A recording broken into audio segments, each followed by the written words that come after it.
አንዳንዴ ክርስቲያኖች ግድ የላችሁም፣ ግራ በገባችሁ ጉዳይ ላይ ዝምታን ምረጡ። አንዳንዴ መናገር ግዴታ አይደለም።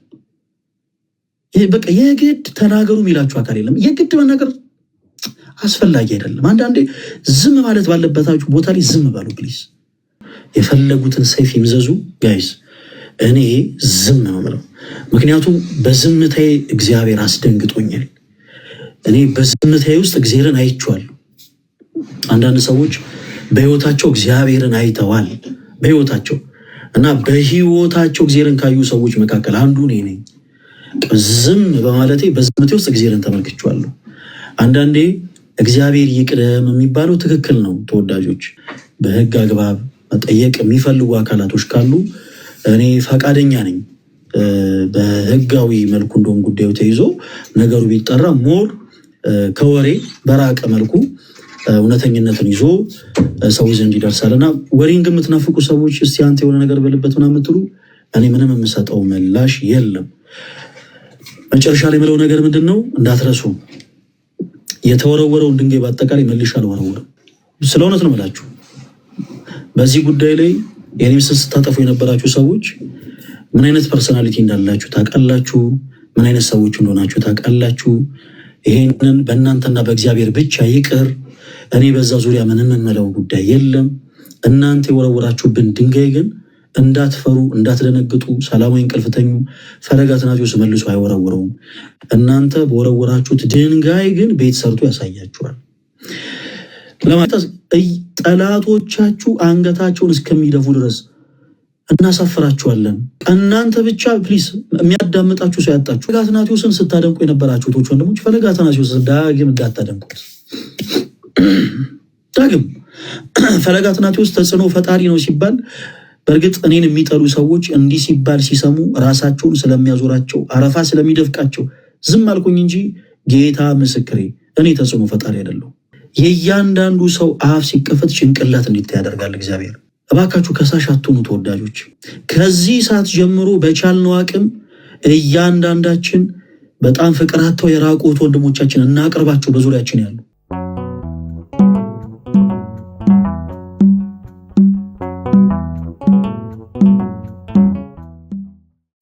አንቱ ዲያቆን በእውነት አሁን እንደዚህ አስራት በኩራቶትን እንደዚህ ይሄን ያክል ማባከን ነበረበት ዲያቆን እንዴ? ታዲያ አራንቱን አይደለም አስራት በኩራትኛ ማወጣናል። የእናንተ በብር ነው የኛ በዶላር ነው። ይለያያል። አስራታ እንትን ሁላችሁም ሰላም መመኝ። እኔ ሰላም ሳልልህ እንትን ከምል ብዬ ነው። ይሰማል? ድምጽ ያለው ይሰማል። ትንሽ እንትን ብሎኛል እና ሰላም ብዬ ልውጣ ፈልዬ እና እንኳን ደህና መጣህልን የኛ ተወዳጅ ወንድም መምህራችን በዛውም እና ሁላችሁንም ሰላም ብያለሁ እና በጸሎት አስበን እኛንም ነው እና በርታ፣ ደግሞ በርታ። መንገድ ላይ ምናምን ብዙ መከራዎቹ ፈተናዎቹ ምናምን ይኖራሉ እና ሁሌ በጌታ ደስ ይበል እና አንተም ብቻ አይደለም እና ሁላችሁም መሐሪ፣ ሩሩ፣ ቸር የሆነ አባት አለን ሁላችን። በቃ እሱን አንርሳ። ክርስቲያኖች አንድ ትልቅ ተስፋችን እሱ ነው እና በርታልን፣ እንወዳሃለን። ቀሪውን ያው በስልክ ብልህም ችግር የለውም። እዚህ ስመጣ ግን ሰላም ልበልህ ብዬ ነው። ትንሽ ረፍት ማድረግ ይኖርብኛል። ቀጥል። ቴንኪዩ። እሺ ናቱ ዲያቆን ዴቭ እንዴት አሉ? ሰላም ወንድማችን መምህራችን፣ የኛ አንበሳ ልበልህ፣ አንበሳ ስለወረደ በጣም ደስ ብሎኛል። እንኮራባሃለን። ዛሬ ለመማር ነው የመጣሁት። ያው አስተማሪያችን መምህራችን ስለሆንክ በጣም ደስ ብሎናል። ወደፊት ነው ብለዋልና ያው ወደፊት መጓዝ ነው። እዚህ አጋጣሚ ግን በጣም የማደንቀው ትህትናህን አደንቀዋለሁ። እኔ በሆነ አንዳንዴ ስሜታዊነት ይዘኛልና በጣም አይሰማም። በጣም ደስ ብሎናል። ለማንኛውም ያው ለሁሉም ነገር የእግዚአብሔር ስም የተመሰገነ ይሁን። አሜን። ዲያቆን ቶኒሻ ሰላም ዲያቆን ወንድም አለም እንደነልኝ እግዚአብሔርም ከን በስለማገናኛን በጣም ስላየ ደስ ብሎኛል። እግዚአብሔር አሜን። አሜን። ተወዳጅ ወንድማችን ሚኪ ስትመለስ በማየት ደስ ብሎኛል። ሲሪየስ ሆነን ለመናገር እና እግዚአብሔር ያጽናችሁ። እግዚአብሔር ነው አስተማሪ። ከታችሁን እንማራለን፣ ሸር እናደርጋለን። ከ30 ደቂቃ በኋላ ምናምን እመለሳለሁ። ቦታውን ለትልልቅ ወንድሞች እህቶች ስጣቸው። እሺ፣ እግዚአብሔር ያክብርልን። ልደት ቴንኪዩ ወንድም አለም። ደህና ነህ? አንተ እንዴት ነህ? እያዘው ነው ልደት። ሁላችሁንም እነ መምህር ዳዊት ሁላችሁንም እናመሰግናለን። እንወዳችኋለን። በርቱልን፣ ከጎናችሁ ነን። እታች ለሆነ እኔ የኔ ተወዳጆች እንዴት አላችሁ? የጌታችን የኢየሱስ ክርስቶስ ጸጋና ሰላም ከሁላችን ጋር ይሁን። እውነት ለመናገር እጅግ በጣም ናፍቃችሁኛል። ሁላችሁም ኦርቶዶክስ የሆናችሁ ቶች ወንድሞች፣ ፕሮቴስታንት የሆናችሁ ቶች ወንድሞች፣ የእስልምና እምነት ተከታይ የሆናችሁ ሁላችሁም ብቻ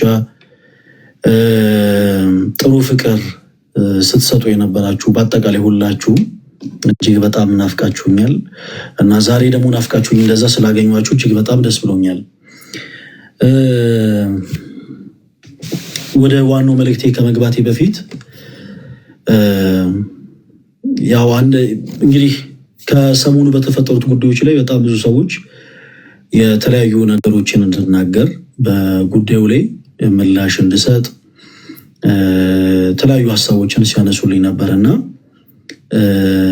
በዚህ ጉዳይ ላይ ከዚህ በኋላ የኔ ተወዳጆች ደግሜ ስለማልመለስበት ከዚህም በኋላ ሰዎች የተለያዩ ነገሮችን ሲያወሩ እኔ ተመልሼ እዛ ቦታ ላይ ቆሜ እንዲህ ነበር እኮ በዚህ ወጥቶ በዚህ ገብቶ ስለማለል እንድትረዱት በደንብ አድርጋችሁ አዳምጡኝ። በዚህ ጉዳይ ላይ ምንም የምናገረው ነገር የለም። ከትላንት ወዲያ በነበረ ላይቭ ላይ ስናገር ነበረ።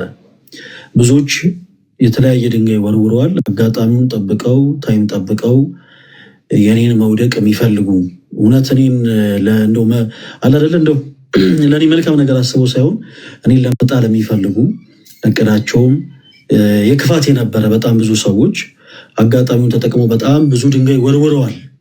በጣም ብዙ ድንጋይ ሰው ቃል እንደገባሁት እነዛን ሁሉ ድንጋዮች መልሼ አልወረውራቸውም። እመኑኝ። ግን ልንገራችሁ፣ ልክ ዛሬ የተፈጠረችዋን ነገር በተለይ አጋጣሚውን ጠብቃችሁ ድንጋይ ስትወረወሩ የነበራችሁ ሰዎች በአጠቃላይ አስታውሱት። በወረወራችሁት ድንጋይ ቤት ሰርቼ ግን አሳያችኋለሁ። ስለዚህ በዚህ ጉዳይ ላይ ምንም የማወራው ነገር የለም።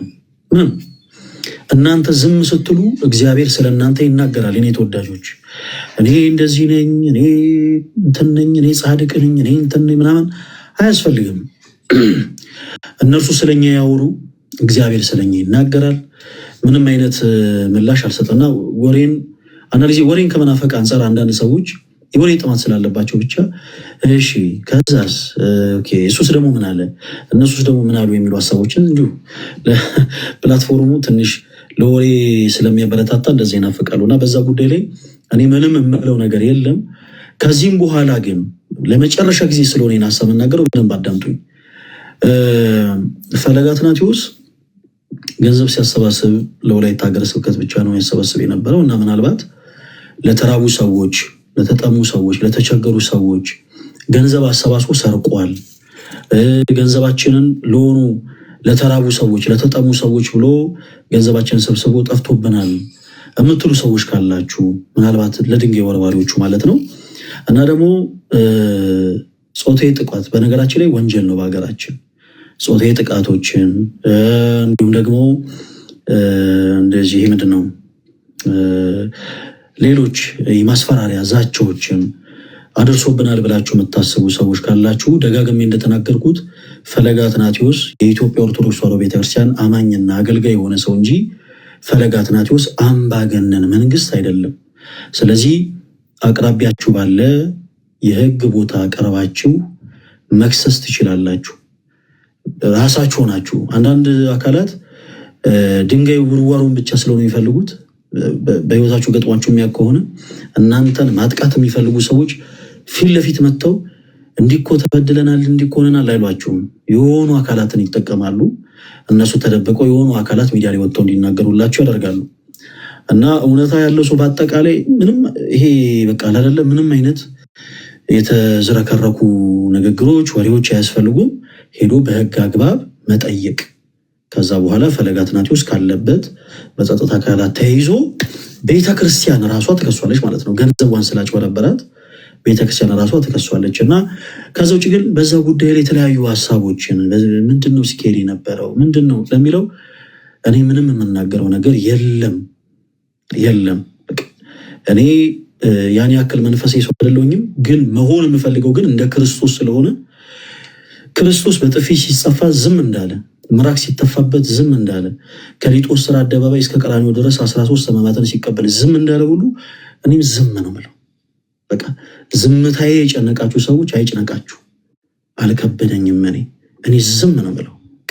የፈለጉትን ያክል ድንጋይ ይወረውሩ፣ የፈለጉ ያክል ጦሮችን ይስበቁ፣ የፈለጉትን ሰይፍ ይምዘዙ።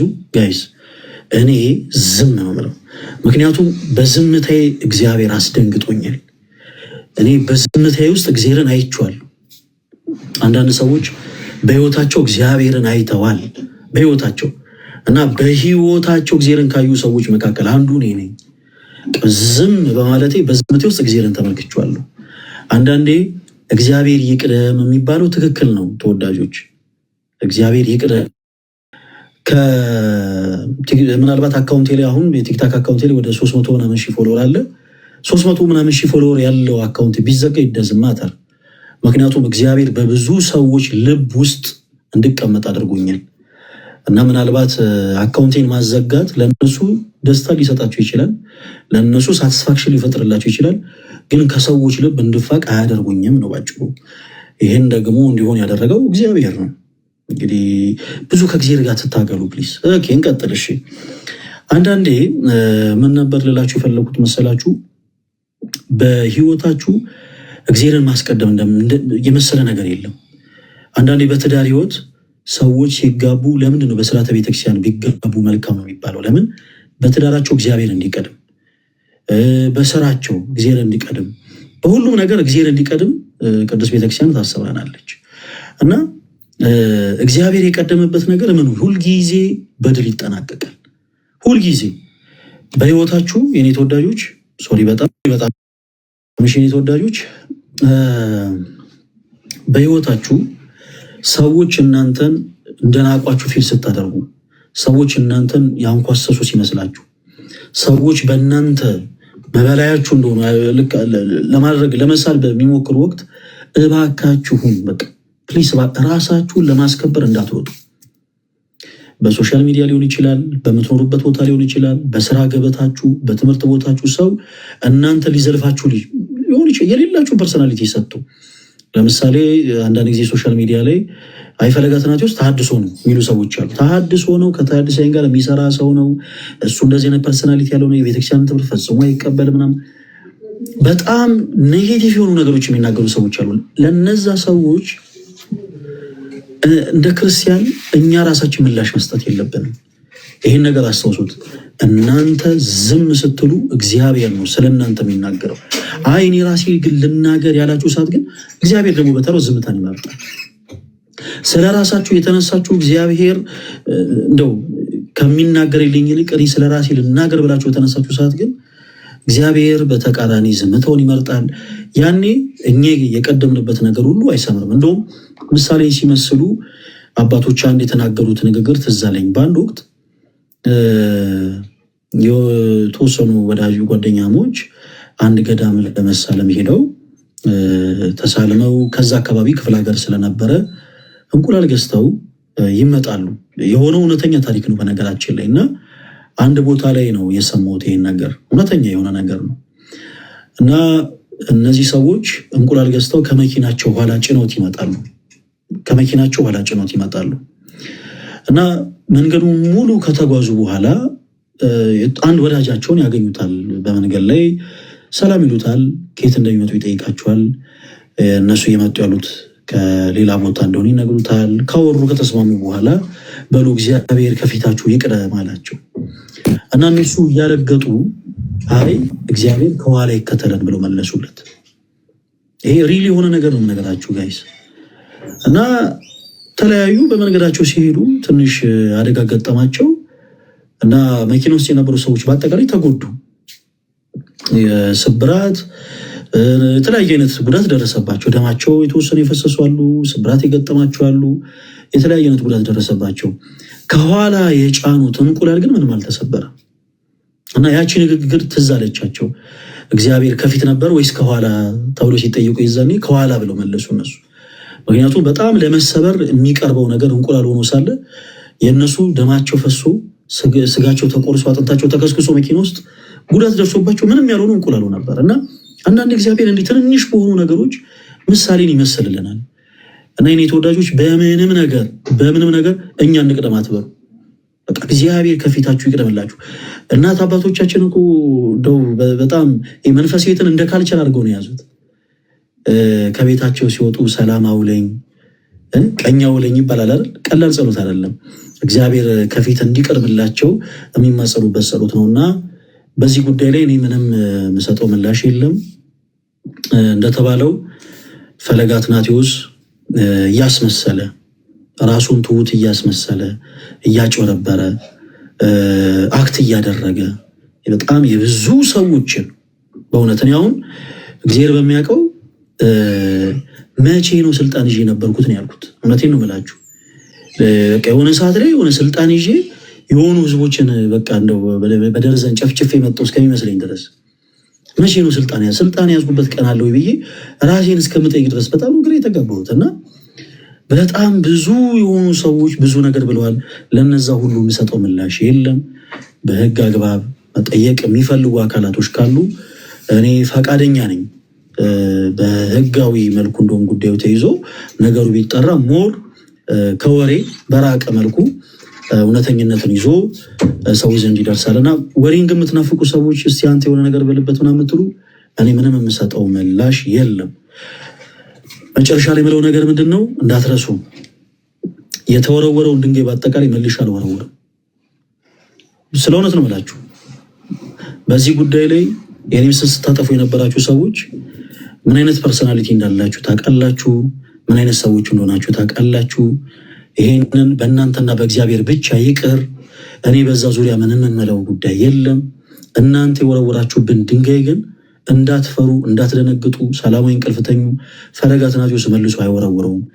እናንተ በወረወራችሁት ድንጋይ ግን ቤት ሰርቶ ያሳያችኋል ለማለት ነው። ኦኬ፣ ዛሬ በአንድ ቃል ላይ እንድናወራ ነው የፈለኩት የኔ ተወዳጆች። መጽሐፈ መሳፍንት ምዕራፍ 12 ቁጥር 6 ላይ ባለ ቃል የተወሰኑ ነገሮችን እናወራለን። መጽሐፍ ቅዱሳችን ከሌሎች መጽሐፍት የሚለየው በጣም ብዙ አይነት ነገር አለው። ደጋግመን ከዚህ በፊት ስናወራ እንደነበረው መጽሐፍ ቅዱሳችን በውስጡ 3 አይነት ቃላቶችን የያዘ ነው። አንደኛው ቃለ ሰብ፣ ሁለተኛው ደግሞ ቃለ ነቢያት፣ ሶስተኛው ደግሞ ቃለ እግዚአብሔር ነው። አንዳንዴ ሰዎች የቤተክርስቲያንን ትምህርት ካለመረዳት የተነሳ የቤተክርስቲያንን ትምህርት ለመተቸት ሲሞክሩ በመጽሐፍ ቅዱስ ውስጥ እነዚህ ቃላቶች ራሱ እንዳሉ ስለማያውቁ ስለማይረዱ እንዲሁ በደፈናው እንዲሁ በጭፍኑ ቤተክርስቲያን ትምህርትን ለመተቸት ይሞክራሉ። አልፎ አልፎ ገጥሟችሁ ከሆነ ቃለ ሰብ የምንለው ሰዎች ከልባቸው አፍልቀው የተናገሯቸውን ቃላቶች ነው። እንዲህ አይነት ቃላቶች በመጽሐፍ ቅዱስ ውስጥ አሉ። ሰዎች ከልባቸው አፍልቀው የተናገሯቸው ቃላቶች ለምሳሌ በማርቆስ ወንጌል ምዕራፍ 3 ከቁጥር 22 ጀምሮ ስትመለከቱ ከኢየሩሳሌም የመጡ ጸሐፎች ጌታችን ኢየሱስ ክርስቶስን ቤልዙቤል አለበት፣ ደግሞ በአጋንንት አለቃ አጋንንትን ያወጣል ብለው እንደተናገሩ እንመለከታለን። አሁን እንዲህ አይነቱ ንግግሮች በመጽሐፍ ቅዱስ ላይ ይገኙ እንጂ ተወዳጆች ቃለ እግዚአብሔርም ቃለ ነቢያትም ተብሎ አይጠሩም፣ ወይም ደግሞ የሃይማኖት መመስረቻ ሆኖ አይቀርቡም። በመጽሐፍ ቅዱስ ላይ ግን በነገራችን ላይ የእግዚአብሔር ቃል እንደተነገረ ሁሉ ታሪክም አብሮ ያለበት መጽሐፍ ነው። በነገራችን ላይ መጽሐፍ ቅዱስ የታሪክ ክፍል አለው እና ታሪክም ጭምር የተቀመጠበት ስለሆነ ቃለ ሰብ የምንለው ቃላቶች በአጠቃላይ በመጽሐፍ ቅዱስ ውስጥ እናገኛቸዋለን። እና አንዳንዴ እንደውም ከቤተክርስቲያናችን ውጭ ያሉ ሰዎች ቃለ ሰብ የሚለውን ንግግር ቃለ ነቢያት የሚለውን ቃለ እግዚአብሔር የሚለውን ስለማያውቁ የቤተክርስቲያንን ትምህርት ለመተቸት ሲሞክሩ ተመልክታችሁ ይሆን? አንዳንድ የእናንተ አምላክ እግዚአብሔር የሚጸጸት አምላክ ነው ብለው የሚያውቁ ሰዎች አሉ። እናንተ ክርስቲያኖች የምታመልኩት አምላክ እኮ የሚጸጸት አምላክ ነው የሚሉ ሰዎች አሉ። ካለማወቅ እንደ አውቆ ለመድፈርም አይደለም። እውነት ለመናገር ማንም ሰው አውቆ እግዚአብሔር መዳፈር አይፈልግም። እና ካለማወቅ ግን እናንተ ክርስቲያኖች የምታመልኩት አምላክ የሚጸጸት አምላክ ነው። ከየት አመጣችሁ ስትሏቸው እንደ በጣም በቃ ትልቅ ሀሳብ የሆነ እንደ ጂኒየስ ማይንድ እንደሆኑ ሰዎች ልክ የሰባ ሀሳብ እንዳገኙ አድርገው አንድ ጥቅስ ያወጣሉ። ያ ደግሞ ምን የሚል ነው? እግዚአብሔር የሰው ልጅ በመፍጠሩ ተጸጸተ የሚል ነው። አሁን ይሄ ቃለ ሰብ ተብሎ ይጠራል። የኔ ተወዳጆች ሙሴ የእስራኤልን ሕዝብ እየመራ ከግብፅ ባርነት ነፃ ያወጣ ታላቅ ነቢይ ነው። እግዚአብሔር አምላክ የእስራኤልን ሕዝቦች በአጠቃላይ ከሰማይ ላይ መናን ከአለት ላይ ውሃን እያፈለቀ እየመገባቸው ነው። በነገራችን ላይ ከፈርዖን ባርነት ነፃ ያወጣቸው፣ ከግብፅ ባርነት ነፃ ያወጣቸው። እንዲህ አይነቱን ድንቅ አምላክ እስራኤላውያን ረስተው ጣዖትን ማምለክ በጀመሩ ጊዜ ሙሴ እጅግ በጣም ከመበሳጨቱ የተነሳ እግዚአብሔርስ እናንተን በመፍጠሩ ተጸጸተ ብሎ ተናግሯል እንጂ የእኛ አምላክ እግዚአብሔር የሚጸጸት አምላክ ሆኖ አይደለም። ለዛም ነው ቅዱስ ኤፍሬም መሐለ እግዚአብሔር ለዳዊት በጽድቅ ወይኔስ ብሎ የተናገረው። እግዚአብሔር ለዳዊት ማለት ፍጹም ምንም አይልም፣ አይጸጸትም ማለት የሚጸጸት አምላክ አይደለም። ሁለተኛው በመጽሐፍ ቅዱሳችን የምናገኘው ቃል እቺን ፓርት ትንሽ የፈጠንኩት ወደ ዋናው ሀሳብ ለመግባት ፈልጌ ነው። እንግዲህ ከፈጠንኩኝ በጣም ይቅርታ አድርጉልኝ። ሁለተኛው በመጽሐፍ ቅዱሳችን ውስጥ የምናገኘው ቃል ቃለ ነቢያት ተብሎ ይጠራል። ቃለ ነቢያት፣ ይሄ ቃል ነቢያት በመንፈስ ቅዱስ ምሪት የተናገሩት ቃል ነው። በመንፈስ ቅዱስ ምሪት ይህን ስናነሳ በጣም ብዙ ጥቅሶችን ማንሳት እንችላለን። ለምሳሌ ከዛ ውስጥ ትንቢተ ኢሳይያስ ምዕራፍ 7 ቁጥር 14 ብናነሳ በመንፈስ ቅዱስ መሪት ነቢዩ ኢሳይያስ ስለ እመቤታችን ስለ ቅድስት ድንግል ማርያም የተናገረው ትንቢት እንመለከታለን። ትንቢቱ እንደውም በማቴዎስ ወንጌል ምዕራፍ 1 ከቁጥር 22 ላይ እንደተፈጸመ ራሱ መልአኩ ቅዱስ ገብርኤል እንደተናገረ ሐዋርያው ቅዱስ ማቴዎስ አስቀምጦታል። በነቢያት እነሆ ድንግል ጸንሳለች ወንድ ልጅንም ትወልዳለች ስሙንም አማኑኤል ብለው ይጠሩታል የተባለው ይፈጸም ዘንድ ይህ ሁሉ ሆነ ብሎ መልአኩ አብስሮታል። ይሄው ራሱ ትንቢት በትንቢተ ኢሳይያስ ምዕራፍ 7 ከቁጥር 14 ላይ እናገኘዋለን። እንዲህ አይነት ቃላቶች ቃለ ነቢያት ተብሎ ይጠራሉ። ቃለ እግዚአብሔር የምንለው ደግሞ አምላካችን እግዚአብሔር የተናገረውን ቃል ነው። በሐዋርያቱም ጭምር ያለውን ማለት ነው። በሐዋርያም ጭምር የተነገረውን ዛሬ እቺ ያነሳናት ቃል እጅግ በጣም መሰረታዊ ቃል ነች። ተወዳጆች በደንብ አድርጋችሁ ተከታተሉ። ይህንን ቃል የምናገኘው መጽሐፈ መሳፍንት ምዕራፍ 12 ቁጥር 6 ላይ ነው። መጽሐፈ መሳፍንትን ቤታችሁ ገልጣችሁ ከምዕራፍ 11 ጀምሮ ስትመለከቱት ዮፍታሔ ስለሚባል ስለ አንድ ግለሰብ ነው የሚናገረው። ያ ክፍል ዮፍታሔ በጣም ከወገኖቹ የተገለለ ሰው ነበረ። በጣም ከወገኖቹ የተገለለ፣ ወገኖቹ የናቁት፣ በጣም ተዋርዶ ተንቆ ተቃሉ ይኖር የነበረ ሰው ነበር እና ታሪኩን አሳጥሬ ልንገራችሁ። እናም እግዚአብሔር እርሱን ማስነሳት በፈለገ ጊዜ በእነዚህ ወገኖቹ ላይ የገለዓድ ሕዝቦች በጦርነት ተነሱባቸው እና እነዚህ ሰዎች በጦር የተነሱባቸውን ሕዝቦች ከመፍራታቸው የተነሳ እኛን የሚመራ በጦር ሜዳ ሄዶ ድል የሚነሳልን መሪ ያስፈልገናል፣ ስለዚህ የግድ ዮፍታሔን አምጥተን መሾም አለብን ብለው ወሰኑ። ክርስቲያኖች አንዳንዴ በህይወታችሁ መገፋታችሁ አንዳንዴ ለንግስ ነው። እያንዳንዱ ሰው በህይወት ፈተናው ብዙ መናቅ፣ ብዙ መሰደብ፣ ብዙ መተቸት ያጋጥሟል። ምናልባት የተለያየ አይነት መጠን ሊኖረው ይችላል፣ ግን ሁሉም ሰው ያጋጥሟል እና ሁሉ ነገር ለበጎ ነው ስንል በነገራችን ላይ በምክንያት ነው። ለበጎ እንደሆነ የምናውቀው መቼ ነው? እግዚአብሔር ሁሉን ነገር ለበጎ ካደረገው በኋላ እና አንዳንድ ጊዜ የአንዳንዶቻችን መገፋት፣ የአንዳንዶቻችን መናቅ ለንግስ ነው። ለንግስ ዮፍታሔ ልክ በዛ ልክ ተዋርዶ የነበረው ለምንድን ነበረ? ለንግስ ነበረ። በገዛ ወገኖቹ ነበር የተናቀው፣ በገዛ ወገኖቹ ነበረ የተዋረደው። የነገሰው ግን በእግዚአብሔር ሆነ። ኢቨን በእነሱ ራሱ አይደለም እና እዛ የመጽሐፍ ቅዱስ ክፍል ላይ ዮፍታሔ በላያቸው ይነግሳል። ከነገሰ በኋላ እነዛን የገለዓድ ሕዝቦች ይዋጋል። ከተዋጋም በኋላ ድል ይነሳል። በጣም ከእግዚአብሔር ጋር ያለው ግንኙነት በጣም ይገርማል። ብታይ መጽሐፍ ቅዱሱን ገልጣችሁ አንብቡት። ከዛ በኋላ እጅግ በጣም በትዕቢት የተሞሉ ኤፍሬማውያን የሚባሉ ሕዝቦች ነበሩ። እነዚህ ሕዝቦች እጅግ በጣም ከመታበያቸው የተነሳ ዮፍታሔን እንዴት ብትንቀን ነው? እኛን የመሰለ ጠንካራ ሰራዊት ያለው ህዝብ እያለ ለእኛ ሳትነግረን እንዴት ብቻህን ትዋጋለህ ብለው ነገር ይፈልጋሉ። እና ዮፍታሔ መቼም የሚመካበት አምላክ አለውና እግዚአብሔርን ይዤ የእናንተ እርዳታ አያስፈልገኝም፣ ከሁሉ በላይ የሚረዳኝ ጥንት ያለ ዛሬም ያለ ወደፊትም የሚኖር አልፋና ኦሜጋ የሆነ አምላክ እግዚአብሔር አለኝ፣ ስለዚህ እናንተ አታስፈልጉኝም ባለ ጊዜ ኤፍሬማውያንም እስኪ እኛ ምን እነሳብሃለን እስኪ ማን ከእጃችን እንደሚያስጥል እናያለን ብለው በጠላትነት ተነሱበት። የኔ ተወዳጆች በክርስትና ህይወት ውስጥ በነገራችን ላይ የጥላቻ ኢንዲንግ የለውም። አንዱ ጠላታችሁን ድል ስትነሱ ሌላ ጠላት ከፊታችሁ ይመጣል። ይሄ ያለ ነው። ይሄንን አውቃችሁ ልትጓዙ ይገባል። ይሄንን የማያውቅ ሰው በአጠቃላይ ግን በቀላሉ ይሰበራል። በነገራችን ላይ በጣም ብዙ የተሰበሩብን አገልጋዮች አሉ። ዛሬ ላይ ፈለገ አትናቴዎስ በቀላሉ ማይሰበር ሰው ስለሆነ የእነዚህን ሁሉ ሰዎች ትችትና ዘለፋ ችሎ ከሁሉ በላይ ደግሞ የአምላኩ እግዚአብሔር እርዳታ እግዚአብሔር ደግሞ ዙሪያው ባሉ ሰዎች በኩል ስለወደደው ዙሪያው ባሉ ሰዎች ፍቅርን ስላገኘ ነገሮችን ሊቋቋም ቻለ እንጂ ተወዳጆች በጣም ብዙ የገፋ ናቸው። በጣም ብዙ በዚህ ልክ ድምፃቸውን እንኳን ሳንሰማ ለማየት የጣላናቸው በጣም ብዙ ሰዎች አሉ በዙሪያችሁ። በቤተክርስቲያን አገልግሎት ሊሆን ይችላል፣ በሰንበት ቤት ተቋም ውስጥ ሊሆን ይችላል፣ በምትኖሩበት ቤት ውስጥ ሊሆን ይችላል፣ ባላችሁበት ግቢ ውስጥ ሊሆን ይችላል፣ በትምህርት ቦታችሁ ሊሆን ይችላል። እንዲሁ ላይናችሁ የጣላችኋቸው ሰዎች አሉ። ማንነታቸውን ሳታውቁ እንዲሁ ለማየት ብቻ የጠላችኋቸው እንዲሁ ገና ስማቸው ሲጠራ ራሱ በጣም የምትበሳጩባቸው ሰዎች አሉ። በክርስትና ህይወት ላይ አንዱ ጠላታችሁን ድፊት ስታደርጉ ሌላ ጠላት ይነሳል። ይሄ ያለ ነው። ዮፍታሔ አንድ ጠላቶቹን ከረታ በኋላ ነው ኤፍሬማውያን የሚባሉ በጉልበታቸው የሚያምኑ ሰይፎቻቸው እጅግ በጣም የተሳሉ ኃያል የሆኑ ህዝቦች የተነሱበት ከዛ በኋላ ነው።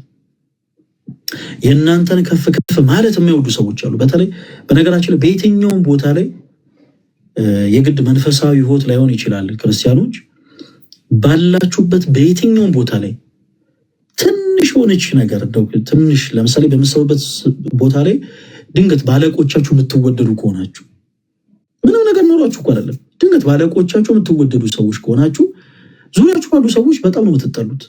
ምንም አድርጋችሁ አይደለም። አለቃችሁ ለእናንተ ደሞዝ ሲከፍል ከእነርሱ ቀንሶ አይከፍላችሁም፣ ግን እንዲሁ ትጠላላችሁ።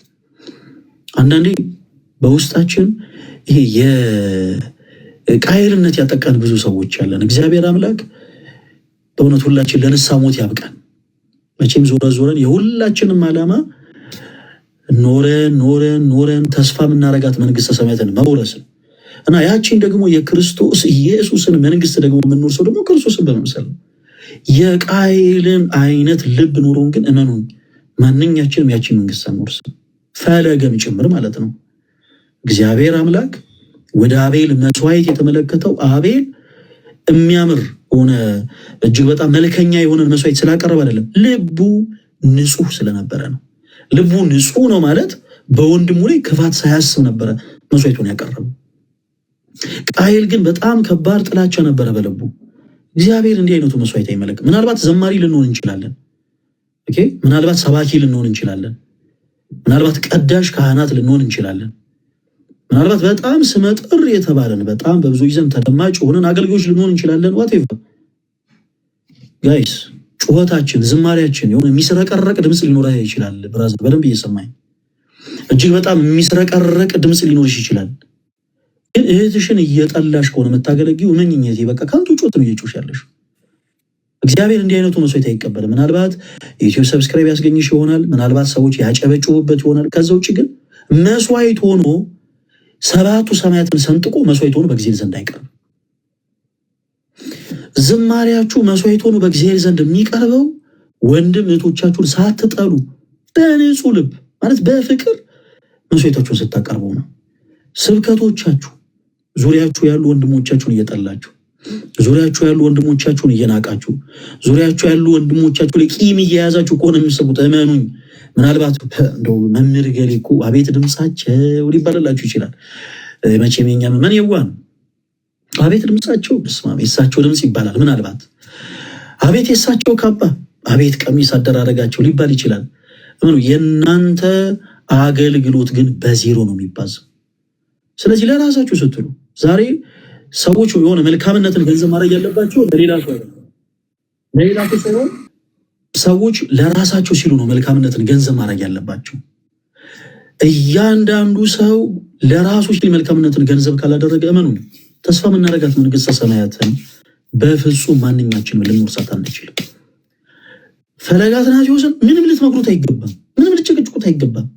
እመኑ ፈለገ ለልደት፣ ለኤርሚ፣ ለዲያቆን ዴቭ፣ ለነተሙ ምቀኛ ከሆነ ምናልባት ጥሩ በቃ እንደው በሰው ዘንድ ሊወደድ እንደው ፈለገ ሊባል ይችላል። አገልግሎቱ ግን በዜሮ ነው የሚባዘው። መስዋዕት ሆኖ በእግዚአብሔር ዘንድ አይቀርብም። መስዋዕት ሆኖ በእግዚአብሔር ዘንድ አይቀርብም። መንፈሳዊነትን እየረሳን ይመጣን ይመስለኛል። አንዳንዴ የዚህች ዓለም ጫጫታ በጣም በእኛ ላይ እያየለ የመጣ ይመስለኛል። እና ተወዳጆች አንዳንዴ መልካምነትን ገንዘብ እናደርግ። በዮሐንስ ወንጌል ምዕራፍ 15 ላይ ጌታችን ኢየሱስ ክርስቶስ እውነተኛ የወይን ግንድ እኔ ነኝ ካለ በኋላ ገበሬውም ደግሞ አባቴ ነው ይላል። ገበሬውም አባቴ ነው። ከዛስ በእኔ ያለውን መልካም ፍሬ የሚያፈራውን ቅርንጫፍ ሁሉ አባቴ አብዝቶ እንዲያፈራ ምን ይለዋል? ያጠረዋል። ከዛስ መልካም ፍሬ የማያፈራውን በአጠቃላይ ግን ይወገዳል።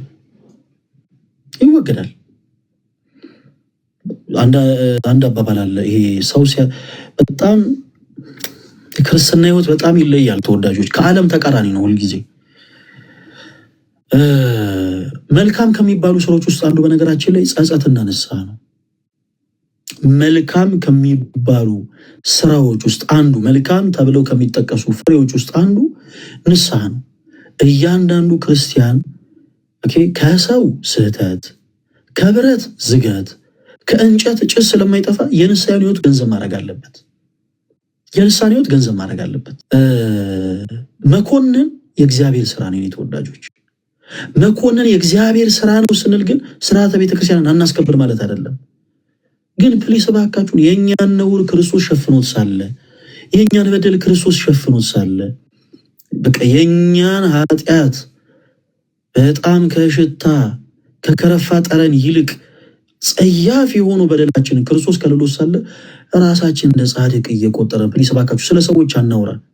ዛሬ አሁን እኔ ማውራው ስለ ፈለገ አትናቴዎስ አይደለም። እኔ መስራት የምፈልገው ትልቁ አገልግሎቴም ህይወት ላይ ነው። በነገራችን ላይ ህይወት ላይ እና በዚህ ዙሪያ ያሉ እህት ወንድሞች ከቤተክርስቲያን አገልግሎት እንዲርቁ አንፈልግም። ፈለገስ ፈለገ ሆኖ ቻላችሁ። ሌሎች ሰዎች ግን በዚህ የተነሳ ከቤተክርስቲያን እንዲርቁ አንፈልግም። እባካችሁን አቃፊዎችን ሆኑ። አቃፊዎች እኛ እኮ ክርስቲያን የተባለው እኮ በክርስቶስ እኮ ክርስቶስን እንምሰል። ክርስቶስን መምሰል ማለት ደግሞ እስከ ጥግ ነው ብራዘር፣ እስከ ጥግ። እኔ አንድ ወዳጄ ያደረገውን ነገር ልንገራችሁ። ከብዙ ጊዜ በፊት ወደ አገልግሎት ከመምጣቴ በፊት የስፖርት ህይወትን ትንል እንደነበረ ምናምን ነገራችኋል። የስፖርት ህይወት ውስጥ ነበርኩኝ ምናምን እና በአንድ ወቅት አንድ ወዳጄ እኔን እያማኝ እንደሆነ ደረስኩበት። ስሙን ልጥራው ይሄን ወንድሜን እና ከዚህ ሰው የተማርኩትን ነገር ነው የምነግራችሁ። ዘማሪ ተፈሪ ይባላል። በስፔሻሊ በኦሮምኛ ቋንቋ የሚያገለግል ወንድም ነው።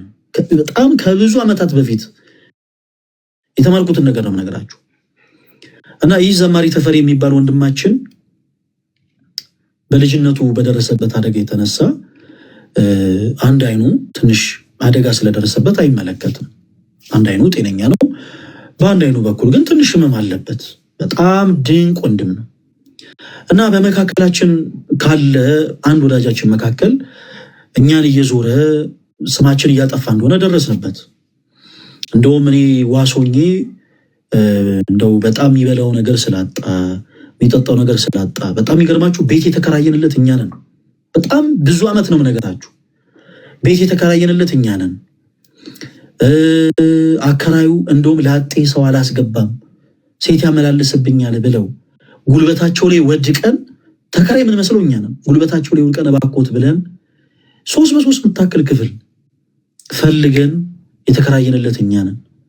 ቤት ውስጥ ያሉትን ነገሮች ያሟንለት እኛ ነን። እና ሁልጊዜ ሰዎች ከሚጠብቅ ብለን እንደምንም ብለን የሆነ ቦታ ላይ ዋስ ራሳችን እንደምንም በቃ የምናውቀው ቦታ ላይ ባካችሁን እኛ ወንድም ነው ምናምን ብለን ስራ እናስገባዋለን። እንግዲህ አንዳንዴ ሰው ወዶ አይደለም ብዙ ጥፋት የሚያጠፋው በሚሰራበት ቦታ ላይ በጣም ብዙ ንብረቶችን እያጎደለ ሲያስቸግር በዚህ ዙሪያ እኛን ስም አብሮ ማጥፋት ይጀምራል።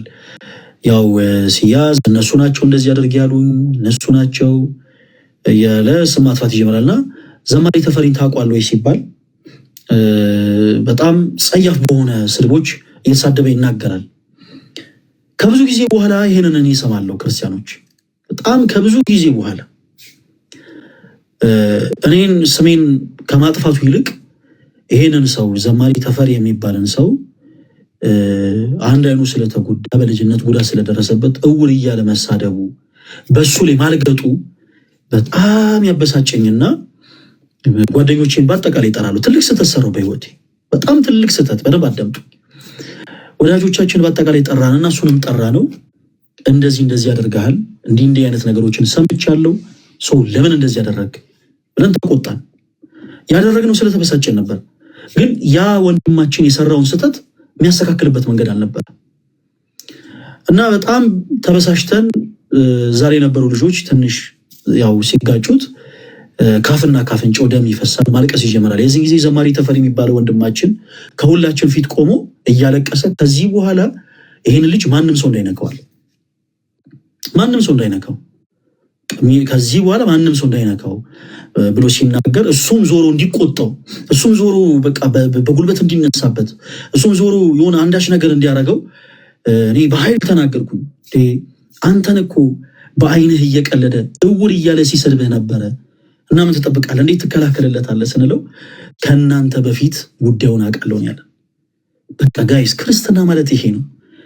እንዴት እንዳፈርን የዛን ሰዓት እኛ ልጁን የጠራ ነው ልጁን ለማሳፈር ነበረ። ክርስቶስ ምስክሬ ነው የምላችሁ፣ እኛ ራሳችን አፈርን።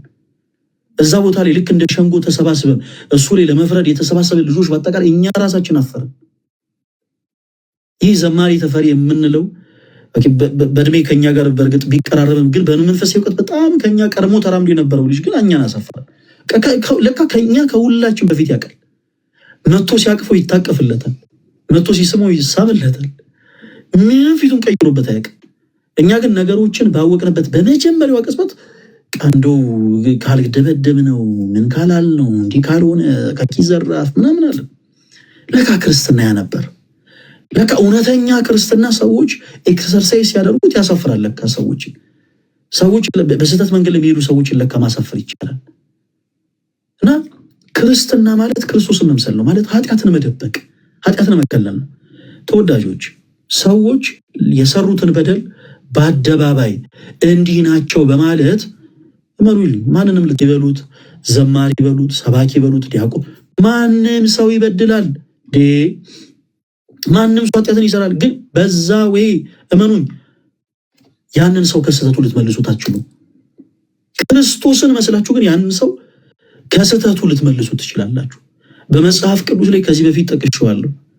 ዳዊት የሰራው ኃጢአት የተጻፈው ተወዳጆች እንኳን እኛ ልበ አምላክ የተባለው ዳዊትም ኃጢአትን እንደሰራ መጽሐፍ ቅዱስ ይነግረን ዘንድ ነው።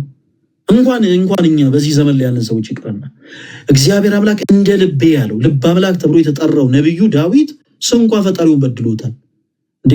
እንደውም የታምረ ማርያም መቅደማቸው ላይ ምንድን ነው የሚለው? ኃጢአትን ከማሰብ መጠበቅ ለመላእክት እንኳን አልተቻላቸውም፣ በቀደመው ወራት ያልተሰጣቸውን ሽተው በድለው ከሰማይ ወደ ምድር ወርዷልና። ሰዋት እዴ አረ ይሄ ድንጋይ እያነሱ መወርወር ይሄ ክርስቲያን ስነ ስርዓት አይደለም። ፕሊዝ እባካችሁን። አሁን ዛሬ ስለኔ አይደለም እሺ ማውራው። ዛሬ ልክ በእንደዚህ አይነት ስሜት ውስጥ ያላችሁ፣ በነገራችን ላይ ተስፋ በመቁረጥ ስሜት ላይ ያላችሁ፣ በማዘን ላይ ያላችሁ፣ በመገፋት ላይ ያላችሁ ወንድሞች መልእክት አስቀምጡልኝ። ጠላቶቻችሁ አንገታቸውን እስከሚደፉ ድረስ እናሳፍራችኋለን። እናንተ ብቻ ፕሊስ የሚያዳምጣችሁ ሰው ያጣችሁ ኑና መልእክት አስቀምጡልኝ፣ እኛ እናዳምጣችኋለን። ህመማችሁን፣ ስቃያችሁን መናገር የምትፈልጉ ግን አዳመጥ አጣችሁ፣ ጸጥ ብላችሁ የተቀመጣችሁ ሌሊት ማንም ሳያያችሁ በብርድ ልብስ የሸፈናችሁ ብቻችሁ የምታለቅሱ ወንድሞች በአጠቃላይ እኛ እናንተ ድምፅ ሰማችኋለን። እያንዳንዱ ክርስቲያን መራመድ ያለበት ያንን መንገድ ነው። እያንዳንዱ ሰው በጓደኝነት መሃል ከዚህ ቀደም እኛ ትንንሽ በነበረን ሰዓት ምን እንሰማ ነበር? በዩኒቨርሲቲ ካምፓስ ውስጥ አብረው የሚማሩ ጓደኛሞች ከመካከላቸው አንዷ ስጋዋን እየሸጠች መንገድ ላይ ትገኛለች እና በአንድ ጊዜ አገለሏት። እንግዲህ የዩኒቨርሲቲ ተማሪ ነች። በምን ሪዝን እንደዚህ አይነት ህይወት ውስጥ እንደገባች ማንም አያውቅም። ስጋዋን እየሸጠች ግን ሰዎች አገኙ፣ ቪዲዮ ቀረጿት፣ ተሰለቁባት። ይቺ ሴት ሳምንት አልቆየችም። ተወዳጆች ከዩኒቨርሲቲ መውጣቱ አይደለም የሚቆጨው፣ ትምህርቷን ማቋረጡ አይደለም የሚቆጨው። ወዲያውኑ ያደረገችው ነገር ራሷን ማጥፋት ነበር። ወዲያውኑ የወሰደችው አማራጭ ራሷን ማጥፋት ነበር። ራሳቸውን በሚያጠፉ ሰዎች ህይወት ውስጥ አስተዋጽኦ የምናበረክት ሰዎች አለን። በነገራችን ላይ ንስሐ የሚያስፈልገን ራሳቸውን እያጠፉ ባሉ ሰዎች ህይወት ውስጥ ጠጠር እያጣለን እያዋጣን በእነሱ ሞት ላይ መዋጮ እያዋጣን ያለን በጣም ብዙ ሰዎች አለን። እባካችሁ ጥንቃቄ እንውሰድ። ይህችን ሴት የዛን ሰዓት ጓደኞቿ ቀረብ አድርገው እንባዋን እያበሱላት አይዞሽ፣ በቃ ምንድን ነው የተፈጠረው ንገሪኝ፣ በቃ ወደ እነዚህ ሰዎች መግባት የለብሽም እንደምንም ብለሽ ንገሪኝ፣ ነገሮችን እንደምንም ብለን ፊክስ እናደርጋለን ቢሏት ፍቅር ቢሰጧት ኖሮ አይታወቅም ዛሬ ላይ ያቺ ሴት ምን ላይ ትደርስ እንደነበር። በጣም ብዙ ሰው ቤቱ የታመመች እናት ይዞ የታመመባቸው ልጆች ይዘው ወይም ደግሞ ቤታቸው ዳቦ የሚጠይቋቸው ህፃናትን ይዘው ወደማይፈልጉት ህይወት ይጓዛሉ። ከዛ ድንገት በሆነ አጋጣሚ ለእንጀራ ብለው ሊሆን ይችላል፣ ልጆቻቸውን ለማሳከም ብለው ሊሆን ይችላል፣ እናቶቻቸውን ለማሳከም ብለው ሊሆን ይችላል፣ ብቻ ለአንዳች ጉዳይ ብለው ግን ድንገት የወደቁትን ውድቀት አንስታችሁ እንደ ባንዲራ የምታውለበልቡ ሰዎች ፕሊስ ፈሩ። በራሳችሁ ልታፍሩ ይገባል። በራሳችሁ በአንገታችሁ መስቀል ልታደርጉ ትችላላችሁ። ከማንም የበለጠ ቤተክርስቲያን ሳሚ ነጠላ ልበሸት ትሆኑ ይችላላችሁ። ቤተክርስቲያን ልትመላሉ። እናንተ ግን ክርስቶስን አትመስሉትም። ክርስቶስን በዚህ መልኩ እንኳን መምሰል ይችላል። በትንሹ ነገር ኃጢአትን በመደበቅ ሰው ለጸጸት እንዲነሳሳ ማድረግ በነገራችን ላይ ያስፈልጋል። ያጠፋ የበደለ ሰው ካለ ዙሪያችሁ እንዲጸጸት አድርጋችሁ ምከሩት። እንዲጸጸት ለምን እንዲነሳሳ? ለንስሐ እንዲነሳሳ፣ ቅዱስ ስጋውን ክቡር ደሙን ወደ መቀበል እንዲዞር፣ ለዛ እንዲነሳሳ በፍጹም ፍቅር እያቀረባችሁ ይህ ነገር እሱ ጋር ብቻ እንዳልሆነ፣ ይህ ነገር እሷ ጋር ብቻ እንዳልሆነ ብዙ ሰዎች እንደሚወርቁበት እየነገራችሁ በፍቅር ልትመልሷቸው ይገባል። ካልሆነ ግን ለብዙ ሰዎች መጥፋት ምክንያት እንሆናለን። ተወዳጆች ስለ ጸጸት ሲነሳ እኔ በጣም ታሪኳ የሚገርመኝ አንዲት ቅድስት እናት አለች። ታሪኳ ልንገራችሁ በጌታ በጣም በቃ ታሪኳ በጣም የሚገርመኝ አንዲት ቅድስት እናት አለች። ፍቅር የያዛት መነኩሴ ተብላ ትጠራለች። ከዚህ ቀደም በጣም ታሪኳን በተደጋጋሚ የተናገርኩ ይመስለኛል። ይህች ቅድስት እናት በኮፕቲክ ኦርቶዶክስ ቤተክርስቲያን፣ በግብፅ ኦርቶዶክስ ቤተክርስቲያን ውስጥ በአንድ ገዳም ላይ የገዳሙ የጓሮ በር ጠባቂ ሆና ነበር የምታገለግለው። ገዳሙ ክርስቲያኖች በጣም ሰፊ የሆነ የአትክልት እርሻ አለው እና ከካይሮ የሚመጡ በጣም ብዙ ነጋዴዎች በአጠቃላይ እዛ ገዳም ድረስ እየሄዱ በመኪናቸው አትክልቶች እየጫኑ ከተማ ወስዶ ይሸጣሉ። ገዳሙ በጣም ሰፊ በሆነ እርሻ ነው የሚተዳደረው እና ይህች መነኩሴት ስራዋ ምንድን ነው ብያችኋለሁ? የገዳሙን የጓሮ በር መዝጋት እና መክፈት ነው። በቃ የሚገዙ ሰዎች፣ የከተማ ሰዎች ሲመጡ ትከፍትላቸዋለች። ከዛ ገዝተው ሲጨርሱ ጭኖ ሲያበቁ ደግሞ ሲወጡ የገዳሙን የጓሮ በር ትቆልፋለች። እና ከብዙ ጊዜያት በኋላ እዛ ገዳም አንድ በጣም መልከ መልካም የሆነ ወንድ ሹፌር ነው። መልከ መልካም የሆነ ወንድ አትክልት ለመጫን ይመጣል እና ይህች ሴት መነኩሴት ይህንን ሰው በውበቱ በመጀመሪያ ታደንቀዋለች።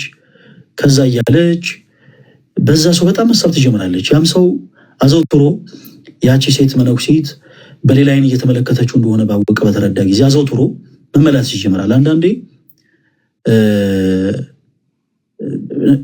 በጣም ብዙ ጊዜ በነገር መነኩሰ ማለት ሞተ ማለት ነው። ዘር ልዝራ ንብረት ላፍራ ብሎ የማይጨነቅ ግርማ ሌሊቱን ድምፅ አራዊቱን ጸባጋንንቱን ታግሶ በስርጥ በዋሻ በገደል ድንጋይ ተንተርሶ አመድ ነስንሶ ቅጠል በጥሶ የሚኖር ማለት ነው። ዓለምን የናቀ ዓለምም የናቀችው እና ክርስቲያኖች እንደምታውቁት ሰዎች ኃጢአት እንዴት ነው የሚጀምሩት? በመጀመሪያ በማየት ነው።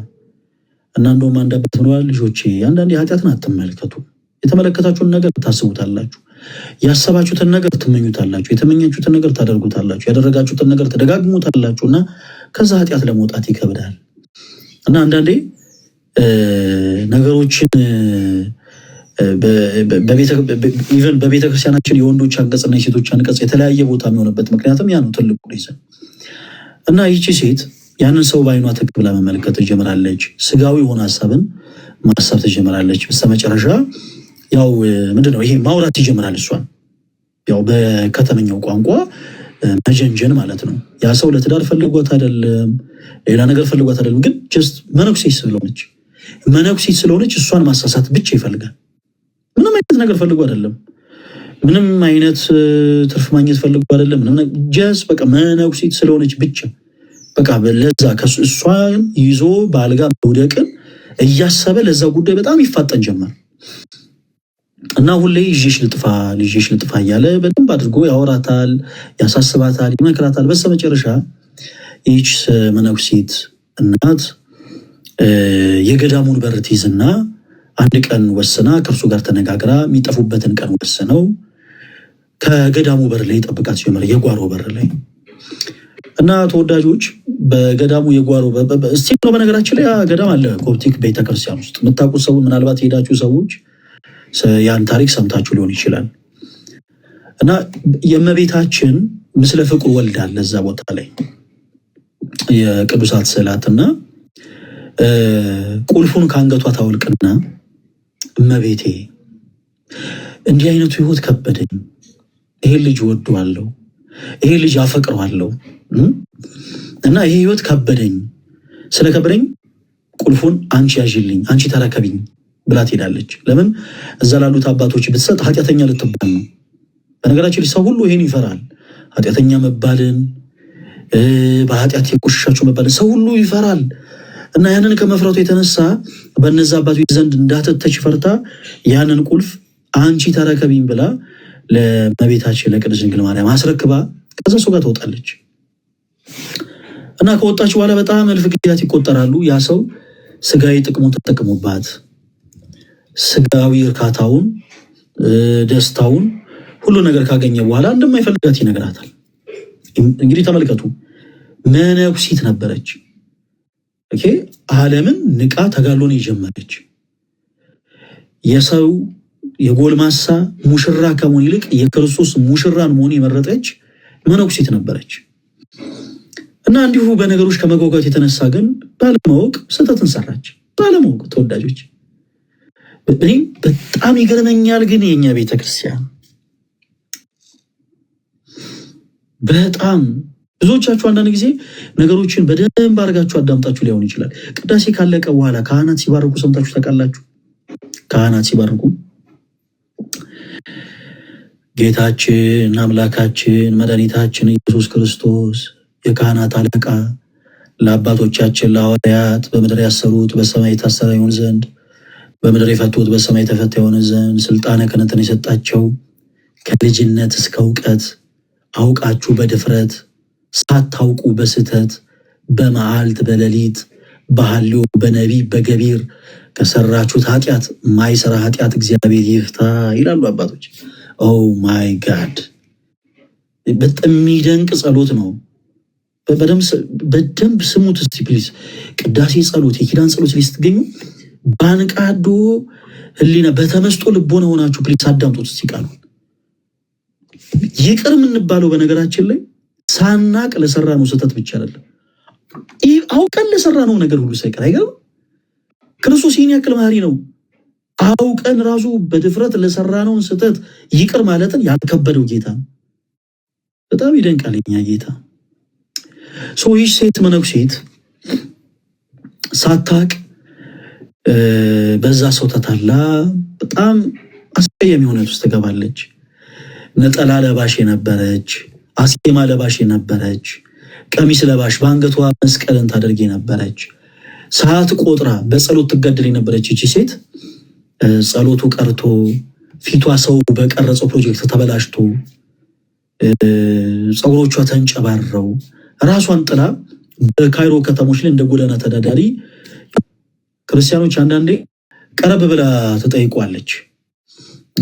እንዴት ነው አትክልት የምትገዛው እንዲህ ከሚባል ገዳም ነው እንዴ ብላ ተጠይቋለች። እና ያሱ ይመልስላት፣ አዎ በጣም ብዙ ጊዜ ደንበኛ ነኝ ከዛ ገዳም፣ አትክልቶቻቸው እጅግ በጣም የሚገርሙ ናቸው እና አትክልት ሄጄ ማመጣው ለነጋዴዎች ማስረክበው ከዛ ነው ብሎ ይመልስላታል።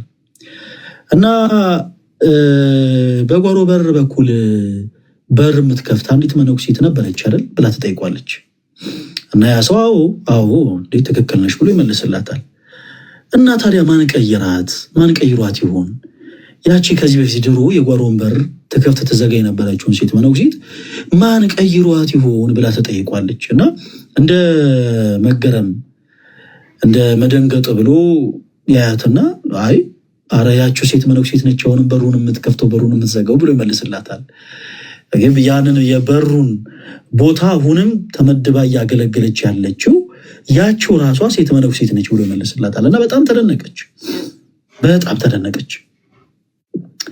በጣም ግራ ተጋባች። ስለዛ ሴት መነኩሲት ጠየቀችው።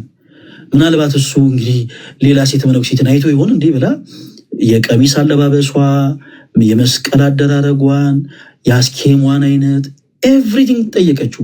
ያ ሰው ደጋግሞ ስለ ራሱ ይነግራታል። እና በጣም ግራ ተጋባች። ወዲያውኑ ግራ ተጋባችና ፊቶቿን ታጠበች። ከእንደገና የምንኩስና ልብሷን ለበሰች፣ መስቀሏን አደረገች፣ ነጠሏን ለበሰች። እና ያቺን ሴት ለማየት ብላ እኔን የምትመስለው ሴት ማነች ብላ ለመመልከት ወደዛ ገዳም ትሄዳለች። በፊት ለፊቱ በር አልሄደችም። ቁልፍ ይዛ ትከፍት ትዘጋ በነበረው በጓሮ በር በኩል ስትመጣ ልክ እንደሷ የለበሰች አንድ ሴት መነኩሲትን ትመለከታለች። እና ማን ትሆን ብላ ወደ እርሷ ስትቀርብ ክርስቲያኖች በኮፕት ኦርቶዶክስ ቤተክርስቲያን ውስጥ እስከ ዛሬም ድረስ የሚነገር ታምር ነው። ለዛች ሴት መነኩሲት ክብር ይግባት የጌታችን የአምላካችን የመድኃኒታችን የክርስቶስ ኢየሱስ እናት ድንግል ማርያም ተገለጠችላት። እናም ይህ ሴት መነኩሲት በመፍራት በመራድ በመንቀጥቀጥ በፊቷ ወደቀች። እናም አለቀሰች። የጌታዬ እናት ድንግል ማርያም ሆይ ከልጅሽ ከክርስቶስ ዘንድ አሳልቂኝ እያለች አለቀሰች። እና ለዚህ ሴት መነኩሲት እመቤታችን ቅድስት ድንግል ማርያም የመለሰችላት ምላሽ እንዲህ ነበር። እስከ ዛሬ የት ጠፍተሽ ነበር? ቁልፉን አንቺ ተረከቢኝ ብለሽኝ እስከ ዛሬ በሩን ስዘጋ ስከፍት የነበርኩት እኔ ነኝ። በይ እንኳን ደህና መጣሽ ብላ ቁልፉ ከፊቷ አስቀምጣላት ከሷ ተሰወረች። እና ዛሬም ድረስ በግብፅ ኮፕቲክ ኦርቶዶክስ ቤተክርስቲያን ውስጥ በደንብ በቤተክርስቲያኗ ከሚነገሩ ታምሮች ውስጥ አንዱ ለመሆኑ በቃ ቅድም እንዳልኳችሁ የአንዳንዶቻችሁ ውድቀት አንዳንዴ ለመጽደቅ ነው። የአንዳንዶቻችሁ ውድቀት አንዳንዴ ለመንገስ ነው። የአንዳንዶቻችን ደግሞ ውድቀት አንዳንዴ ዳግም ለመታጠብ ነው። እና ክርስቲያኖች በኑሯችሁ፣ በህይወታችሁ፣ በትምህርት ገበታችሁ፣ በትዳራችሁ፣ በሁሉም አይነት ህይወት ሁላችሁም ልትወድቁ ትችላላችሁ። ማንም ሰው ይወድቃል። ግን መነሳት እንዳለ ማሰብ አለብን። መነሳት እንዳለ መረዳት አለብን። ሰው ከኃጢአት ህይወት ወጥቶ የቅድስናን ህይወት ገንዘብ አድርጓል። ኢማጂን ዛሬ ላይ ያለን ሰዎች ይቺን ሴት መነኩሲት ብናገኛት በምን ያክል ፍጥነት በሶሻል ሚዲያ ላይ ስሟን ልናጠፋ እንደምንችል እንግዲህ ግምቱን ለእናንተ መተው ነው። ይቺ ሴት መነኩሲት ከገዳም ወጥታ እንዴት ከወንድ ጋር እንደተኛች እንዴት አፍቀላጥፈን ሪፖርት ልናደርግ እንደሚችል ኢማጂን። አንዳንዴ ክርስቲያኖች ግድ የላችሁም። ግራ በገባችሁ ጉዳይ ላይ ዝምታን ምረጡ። አንዳንዴ መናገር ግዴታ አይደለም። ይሄ በቃ የግድ ተናገሩ የሚላችሁ አካል የለም። የግድ መናገር አስፈላጊ አይደለም። አንዳንዴ ዝም ማለት ባለበታችሁ ቦታ ላይ ዝም በሉ ፕሊዝ።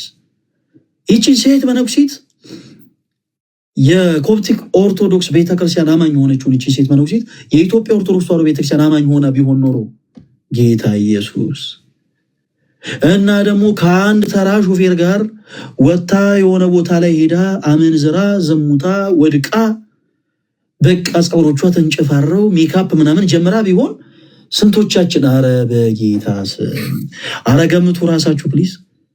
ምን ያክል ማለት ግማሹ በቲክታክ ግማሹ በፌስቡክ ግማሹ በዩቲዩብ ግማሹ በኢንስታግራም ምን ያክል የዚህችን ሴት ታሪክ ሊናገር እንደሚችል ኢማጂን። መለከቷት መነኩሴ አስመሳይ የሆነች እዋት ነው አይደል? ጌታ ሆይ ሌላም ልጨምርላችሁ። ቅዱስ ያዕቆብ የተባለ አባት አለ። ሐዋርያው ያዕቆብ አይደለም ያልኳችሁ፣ ቅዱስ ያዕቆብ የተባለ አባት አለ እና ይሄ ቅዱስ ያዕቆብ የተባለ አባታችን በቤተክርስቲያናችን ቅድስናን ገንዘብ ካደረጉ ቅዱሳን አባቶቹ መካከል ውስጥ አንዱ ነው እና ከተጋሎቹ መካከል በጣም የሚገርማችሁ ነገር ከባቱ ያልወጣ ቅዱስ አባት ነው። በባቱ ረዥም ዓመት የተጋደለ ሰው ነበር። ከባቱ ያልወጣ ፈረንሳይ የምትኖሩ ሰዎች ፈረንሳይ ለጋ ሲሆን ከባታቸው ማይወጡ አንድ እጅግ በጣም የሚገርሙ አባት አሉ። የምታውቋቸው ከሆነ እኔ አላውቅም። ገነተ ኢየሱስ ገነተ ማርያም ቤተክርስቲያን ውስጥ ያሉ ከባታቸው ረዥም ዓመት ያልወጡ በፈውስ አገልግሎት ላይ ያሉ እጅግ በጣም የሚደንቁ አባት አሉ ፈረንሳይ። ሰፈሩ በእውነት እድለኛ ነው በእውነቱ። እና ቅዱስ ያዕቆብ የተባለው አባት ልክ እንደዚህ ከባቱ አይወጣም ነበር። ሰይጣን ሊፈትነው ፈልጉ። ሰይጣን የሚፈትነው እኮ በስራ ላይ ያለን ሰው ነው። እንደኛ አይነቱን አገልጋይ ነው የሚፈትነው።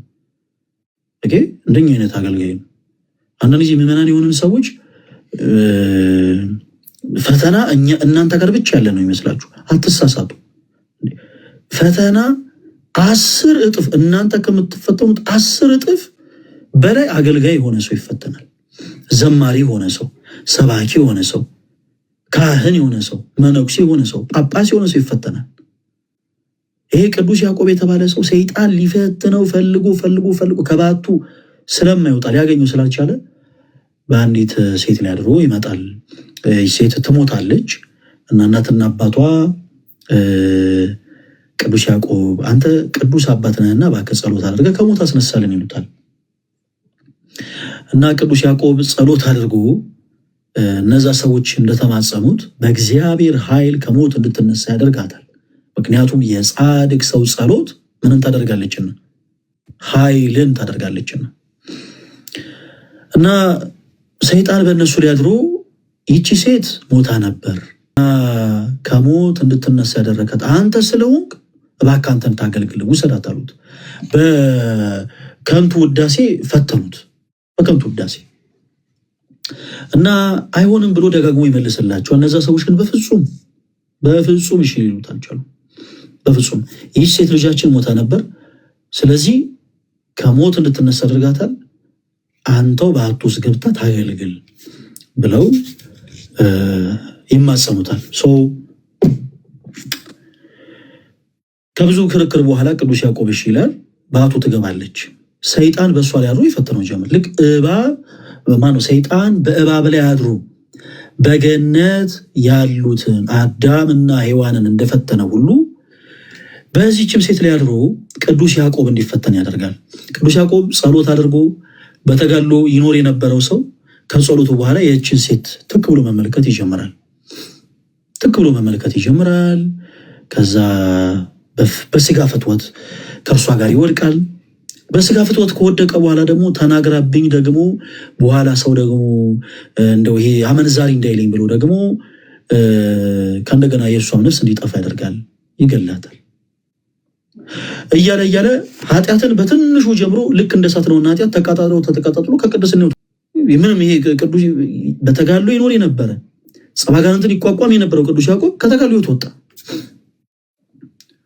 ከብዙ ተጋድሎ በኋላ ግን በእግዚአብሔር እርዳታ በንስሐ ሕይወት ተመላልሶ ከጌታው ከአምላኩ ከክርስቶስ ኢየሱስ ጋር በንስሐ ዳግም ከእንደገና ታርቆ ቅዱስ ሥጋውን ክቡር ደሙን ተቀብሎ ቅዱስ ያዕቆብ ከብዙ ጊዜያት በኋላ ከእንደገና የቅድስናን ሕይወት ገንዘብ አድርጓል። ኢማጂን ይህ ቅዱስ አባት ዛሬ በቤተክርስቲያናችን ቢኖር፣ ዛሬ በዚች ሀገር ቢኖር ስንቶቻችንን ይህን ሰው ከቤተ ክርስቲያን እንዲርቅ ዳግም ጭራሽ ቤተክርስቲያን ግቢ ሁሉ እንዲመጣ እንፈልግ።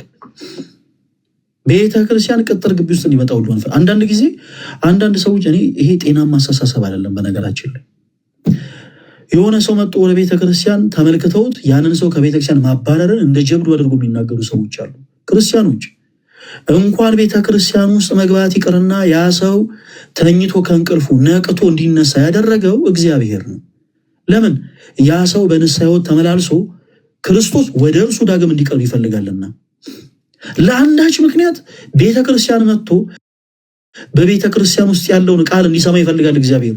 እና ባካችሁ እየገፋችሁ ሰው አታስወጡ፣ ሕፃናትን አትከልክሏቸው፣ ወደ እኔ ምጡ ተዋቸው ያለው ጌታችን ኢየሱስ ለዛ ነው። ሕፃናት የተባሉት በነገራችን በዕድሜ ሕፃን የሆኑትን ሳይሆን በመንፈስ ሕፃን የሆኑትን ገና ወደ ቤተ ክርስቲያን እየቀረቡ ያሉትን ነፍሳት በፍጹም ጠንካራ በሆኑ ቃላቶች ልናረቃቸው አይገባምና ሰዎች በኃጢአት መንገድ ሲመላለሱ የንስሐን ዕድሜ እግዚአብሔር ይሰጣቸዋልና እባካችሁም በቻልነው አቅም እኛ የሰውን ኃጢአት ተንታኞች አንሁን።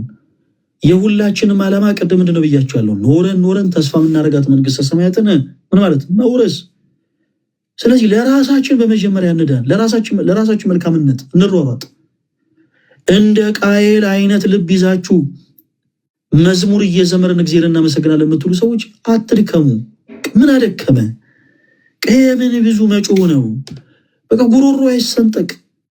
በቃ ዝም ብለህ ጉሮሮን አሰንጥቀው በከንቱ እመነኝ። መስዋዕት በእግዚአብሔር ዘንድ ተቀባይነት አይኖረውም።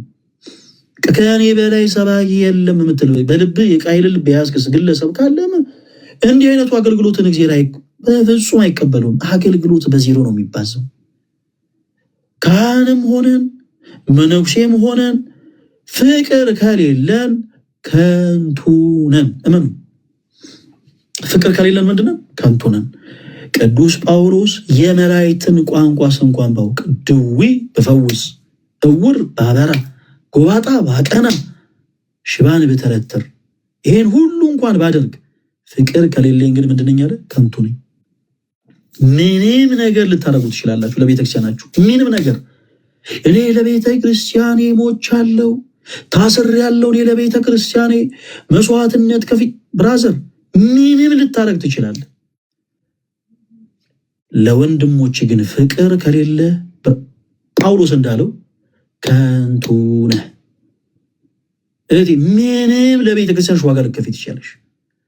በብዙ ሹማምንትና መኳንንት ፊት ስለ እምነትሽ ብለሽ ለስጋሽ ለደምሽ ሳትፈሪ ሳትሳሺ ብዙ መስዋዕትነትን ተቀበለሽ ሊሆን ይችላል። ግን እመኚኝ ዙሪያሽ ላሉ እህቶችሽ ፍቅር ከሌለሽ ግን ከንቱ ነሽ።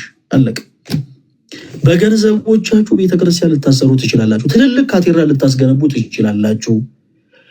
ለካህናት ደሞዝን ልትከፍሉ ትችላላችሁ። ትልልቅ አብነት ትምህርት ቤቶችን ልታቋቁሙ ትችላላችሁ። ቤተክርስቲያን ችግር ውስጥ በወደቀችበት ሰዓት እናንተ ብቻችሁን ሆናችሁ ትልቅ ዋጋ ከፍላችሁ ሊሆን ይችላል። ለዚህች ቤተክርስቲያን ታስራችሁላት ሊሆን ይችላል። ለዚህች ቤተክርስቲያን ደምታችሁላትም ጭምር ሊሆን ይችላል። ለዚህች ቤተክርስቲያን ሰዎች ቤተክርስቲያንን ሆዳቸውን ለማከለ ነገር ፈልገዋት ስጋቸውን ሲያደልቡ ሆዳቸውን ሲያጠግቡ ሲበሉ ንብረትን ሲያፈሩ እናንተ ለዚህች ቤተክርስቲያን ደህይታችሁላት ሊሆን ይችላል። ብዙ ዋጋ ከፍላችሁላት ሊሆን ይችላል። እመኑኝ።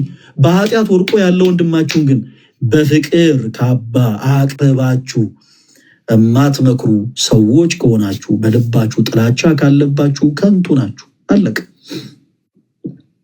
እና ከሰሞኑ የነበረው ነገር ያ ነው ባጭሩ። ፈለገ አትናቴዎስን ስታደንቁ የነበራችሁ ቶች ወንድሞች ፈለገ አትናቴዎስን ዳግም እንዳታደንቁት። ዳግም ፈለገ አትናቴዎስ ተጽዕኖ ፈጣሪ ነው ሲባል በእርግጥ እኔን የሚጠሉ ሰዎች እንዲህ ሲባል ሲሰሙ ራሳቸውን ስለሚያዞራቸው አረፋ ስለሚደፍቃቸው ዝም አልኩኝ እንጂ ጌታ ምስክሬ እኔ ተጽዕኖ ፈጣሪ አይደለሁ። ፈለገ አትናቴዎስ ጀግና ሆኖ አይደለም እነዚህን ሁሉ ሰዎች የተቋቋሙ። አለቅ። ግን እግዚአብሔር የልባቸውን መሻት እንዲሳካ ያደርግ። የት ሄዶ የኛ አምላክ? እኔ በጣም የምወደው ቅዱስ አባታችን አቡነ ሀብተ ማርያም የጸለዩ ጸሎት ይገርመኛል። የሮብ ገላቸው ላይ ፕሊስ ገብታችሁ አንብቡት። ምን እንዳሉ ታውቃላችሁ? ጌታው ያሉት ነፍሴን ለሚያስጨንቃት አሳልፈ አትስጥ። እንደው ፕሊስ ሁላችሁም ስትጸልዩ ይህን ጸሎት በደንብ አድርጋችሁ ጸልዩ። ነፍሴ ለሚያስጨንቃት አሳልፈ አትስጥ በሉት። አለቅ። እናንተ ቺን ጸሎት ጸልዩ። ከዛ ጠዋት ይወላችሁ የሚገርም ቁርስ ብሉ። ጥሩ ጸሎት ከጸለያችሁ በኋላ ጠዋት የሚገርም ቁርስ። እነዛ ሰዎች እናንተ ላይ ብረት እየሳሉ ሰይፍን እየቀጠቀጡ ሰንሰለት እያዘጋጁ እናንተ በጌታ ሰላም ከቤታችሁ ወጥታችሁ የምትፈልጉትን ነገር ሸምታችሁ ወዳጆቻችሁን አግኝታችሁ ተዝናንታችሁ በጌታ ሰላም ቤታችሁ ተመልሳችሁ እግዚአብሔር ሆይ ሰላም እንደዋልከኝ ሰላም አሳድረኝ ብቻ በሉት። የጨለመውን ጊዜ አሳልፎ አንግቶ ዳግም ደግሞ መሽቶ እናንተ በሰላም እንድታልፉ ስላደረገ አመስግኑት። አለቀ። ከዛ በኋላ ያለው ነገር ለእግዚአብሔር ተዉት። ከእናንተ ጋር የተዋጉ ይመስላችኋል? ይኸው በእግዚአብሔር ፊት ቆም የምነግራችሁ ነገር የሚዋጉት ከእግዚአብሔር ጋር ነው። የሚዋጉት ከእግዚአብሔር ጋር። ምክንያቱም ክፋትን ስትይዝ አጌንስ የምትሆነው ከክርስቶስ ጋር ነው። ክፋትን ይዞ ክርስቶስ የረዳው አንድም ፍጡር የለም። ተንኮልን በልቡ ይዞ አንድንም ፍጡር ክርስቶስ ረድቶ ያውቅ። ሸርን ተንኮልን ጌታ ይጸየፋል። አለቀ። ይሄ የሆነ ፋይል እንዲህ አብዝቶ የሚሄዱ የሆነ ሰው ለመክሰስ የሚሯሯጡ ሰዎች አይታችሁ ታውቃላችሁ? ያለምንም ሪዝን የሆነ ከኔ አጥር ላይ የሆነች 10 ሴንቲም ጠጋ አድርጎ አጥሯል ብለው 2000 ገጽ ፋይል ይዘው የሚንቀሳቀሱ ሰዎች አሉ። ብራዘር የማይቀናቸው ፍርድ ቤት ሳይሄዱ ቀርተው አይደለም። የማይቀናቸው ሰዎችን ሳያውቁ ቀርተው አይደለም። አይምሰላችሁ። የማይቀናቸው ገንዘብ ሳይኖራቸው ቀርቶ እንዳይመስላችሁ። የማይቀናቸው ከጅምሩ በልባቸው ክፋትን ስላነገነቡ ክፋት ስላለ ነው በልባቸው። ክፋትን ያነገበ ሰው ደግሞ ምንም ነገር አይቀነውም። ስለዚህ የኔ ተወዳጆች በክርስቶስ የምናምን ክርስቲያኖች ከሆንን አገልጋይ ምንሁን ተገልጋይ ምንሁን ወይዘር ዘማሪ፣ ዲያቆን፣ ሰባኪ፣ ካህን፣ መነኩሴ፣ ቆሞስ፣ ኤጲስቆጶስ፣ ጳጳስ፣ ሊቀ ጳጳስ፣ ፓትርያርክ የምንሆን ግን ለወንድሞቻችን ፍቅር ሊኖረን ይገባል። ካልሆነ ግን ከንቱ ነን። አለቅ። እና ደግሞ በጣም የሚገርማቸው ነገር የእግዚአብሔር ድንቅ አሰራሩ የሚገርመኝ የእያንዳንዱ ሰው አፍ ሲከፈት ጭንቅላት እንዲታይ ያደርጋል እግዚአብሔር። እባካችሁ ከሳሽ አትሁኑ ተወዳጆች። ከዚህ ሰዓት ጀምሮ በቻልነው አቅም እያንዳንዳችን በጣም ፍቅር አጥተው የራቁት ወንድሞቻችን እናቅርባቸው። በዙሪያችን ያሉ የግድ ሶሻል ሚዲያ ላይ መሆን የለበትም። ዙሪያችሁ ፍቅርን አጥተው የራቁ ብዙ ሰዎች አሉ። የጥፋተኝነት ስሜት ተሰምቷቸው ቤተ ክርስቲያን መሄድ በጌታ አይታችሁ እኛንን እኮ ደፋሮቹ እንደው ዝም ብለን ከነጫማችን መቅደስ የምንገባ ደፋሮቹ እኛንን ምንም ነገር ሳንጨርቅ ዝም ብለን እንዳደረች ዘው ብለን ገብተን ዘው ብሎ ለመውጣት የምንሞክር ደፋሮች እኛንን። በኃጢአት ያሉ ሰዎችን ተመልከቷቸው። እነዚህ ኃጢአተኞች እያለን እኛ ደፋሮቹ ነጠላ ለብሰን በመቅደስ የምንገኘውን ተዉት፣ ቆይ እንመለስበታለን። ኃጢአተኞች የምትሏቸው ሰዎች ግን ምን ያክል ቤተክርስቲያን እንደሚፈሩት ተመልከቷቸው። መቅደስ ውስጥ ሳይገቡ ገና ከሩቅ ነው መሬት ላይ ተንበርክከው ሰላም ለኪ ቅድስት ቤተክርስቲያን ብለው ጌታቸው አምላካቸው መድኃኒታቸውን ኢየሱስ ክርስቶስን አመስግነው ለእርሱም ያምልኮ ስግደትን ሰግደውለት የሚሄዱት። ስለዚህ ፕሊስ እናቅርባቸው። የሆነ ሰዓት ላይ ፊዮና ልደት ላይ ተገኝቶ ምናምን ሲባል የነበረው ነገር አለ። እንደምታውቁት ግልጽ ነው ሀሳቡ። የኔ ተወዳጆች እነዚህን ሁሉ ወንድሞቻችን ልናቀርባቸው ይገባል። ልናቀርባቸው ዛሬ ለብዙ እህት ወንድሞቻችን ፍቅር መስጠትን ስለቻለን ብዙዎች በህይወታቸው ክርስቶስ ኢየሱስን ሰባኪ እየሆኑ ነው። በህይወታቸው ለምሳሌ ዲያቆን ዴቭ ሰባኪ ናቸው። በቤተክርስቲያን ወደ መሬት ላይ ቆመው ይሰብካሉ። በቅዳሴው ጸሎት ገብተው ይቀድሳሉ። ዛሬ ላይ ዲያቆን ዴቭ፣ እነተሙ፣ ሌሎችም ወንድሞች ግን ፍቅርን ሰጥተው ለወንድሞቻቸው በኃጢአት ቆሸሸናል ለሚሉ እህት ወንድሞቻቸው ጊዜ ሰጥተው ግን በማደመጣቸው እንደ ሄሉ ያሉ እህቶች ሊመለሱ ምክንያት ሆነዋል። ይሄ ቀላል ነገር አይደለም ተወዳጆች።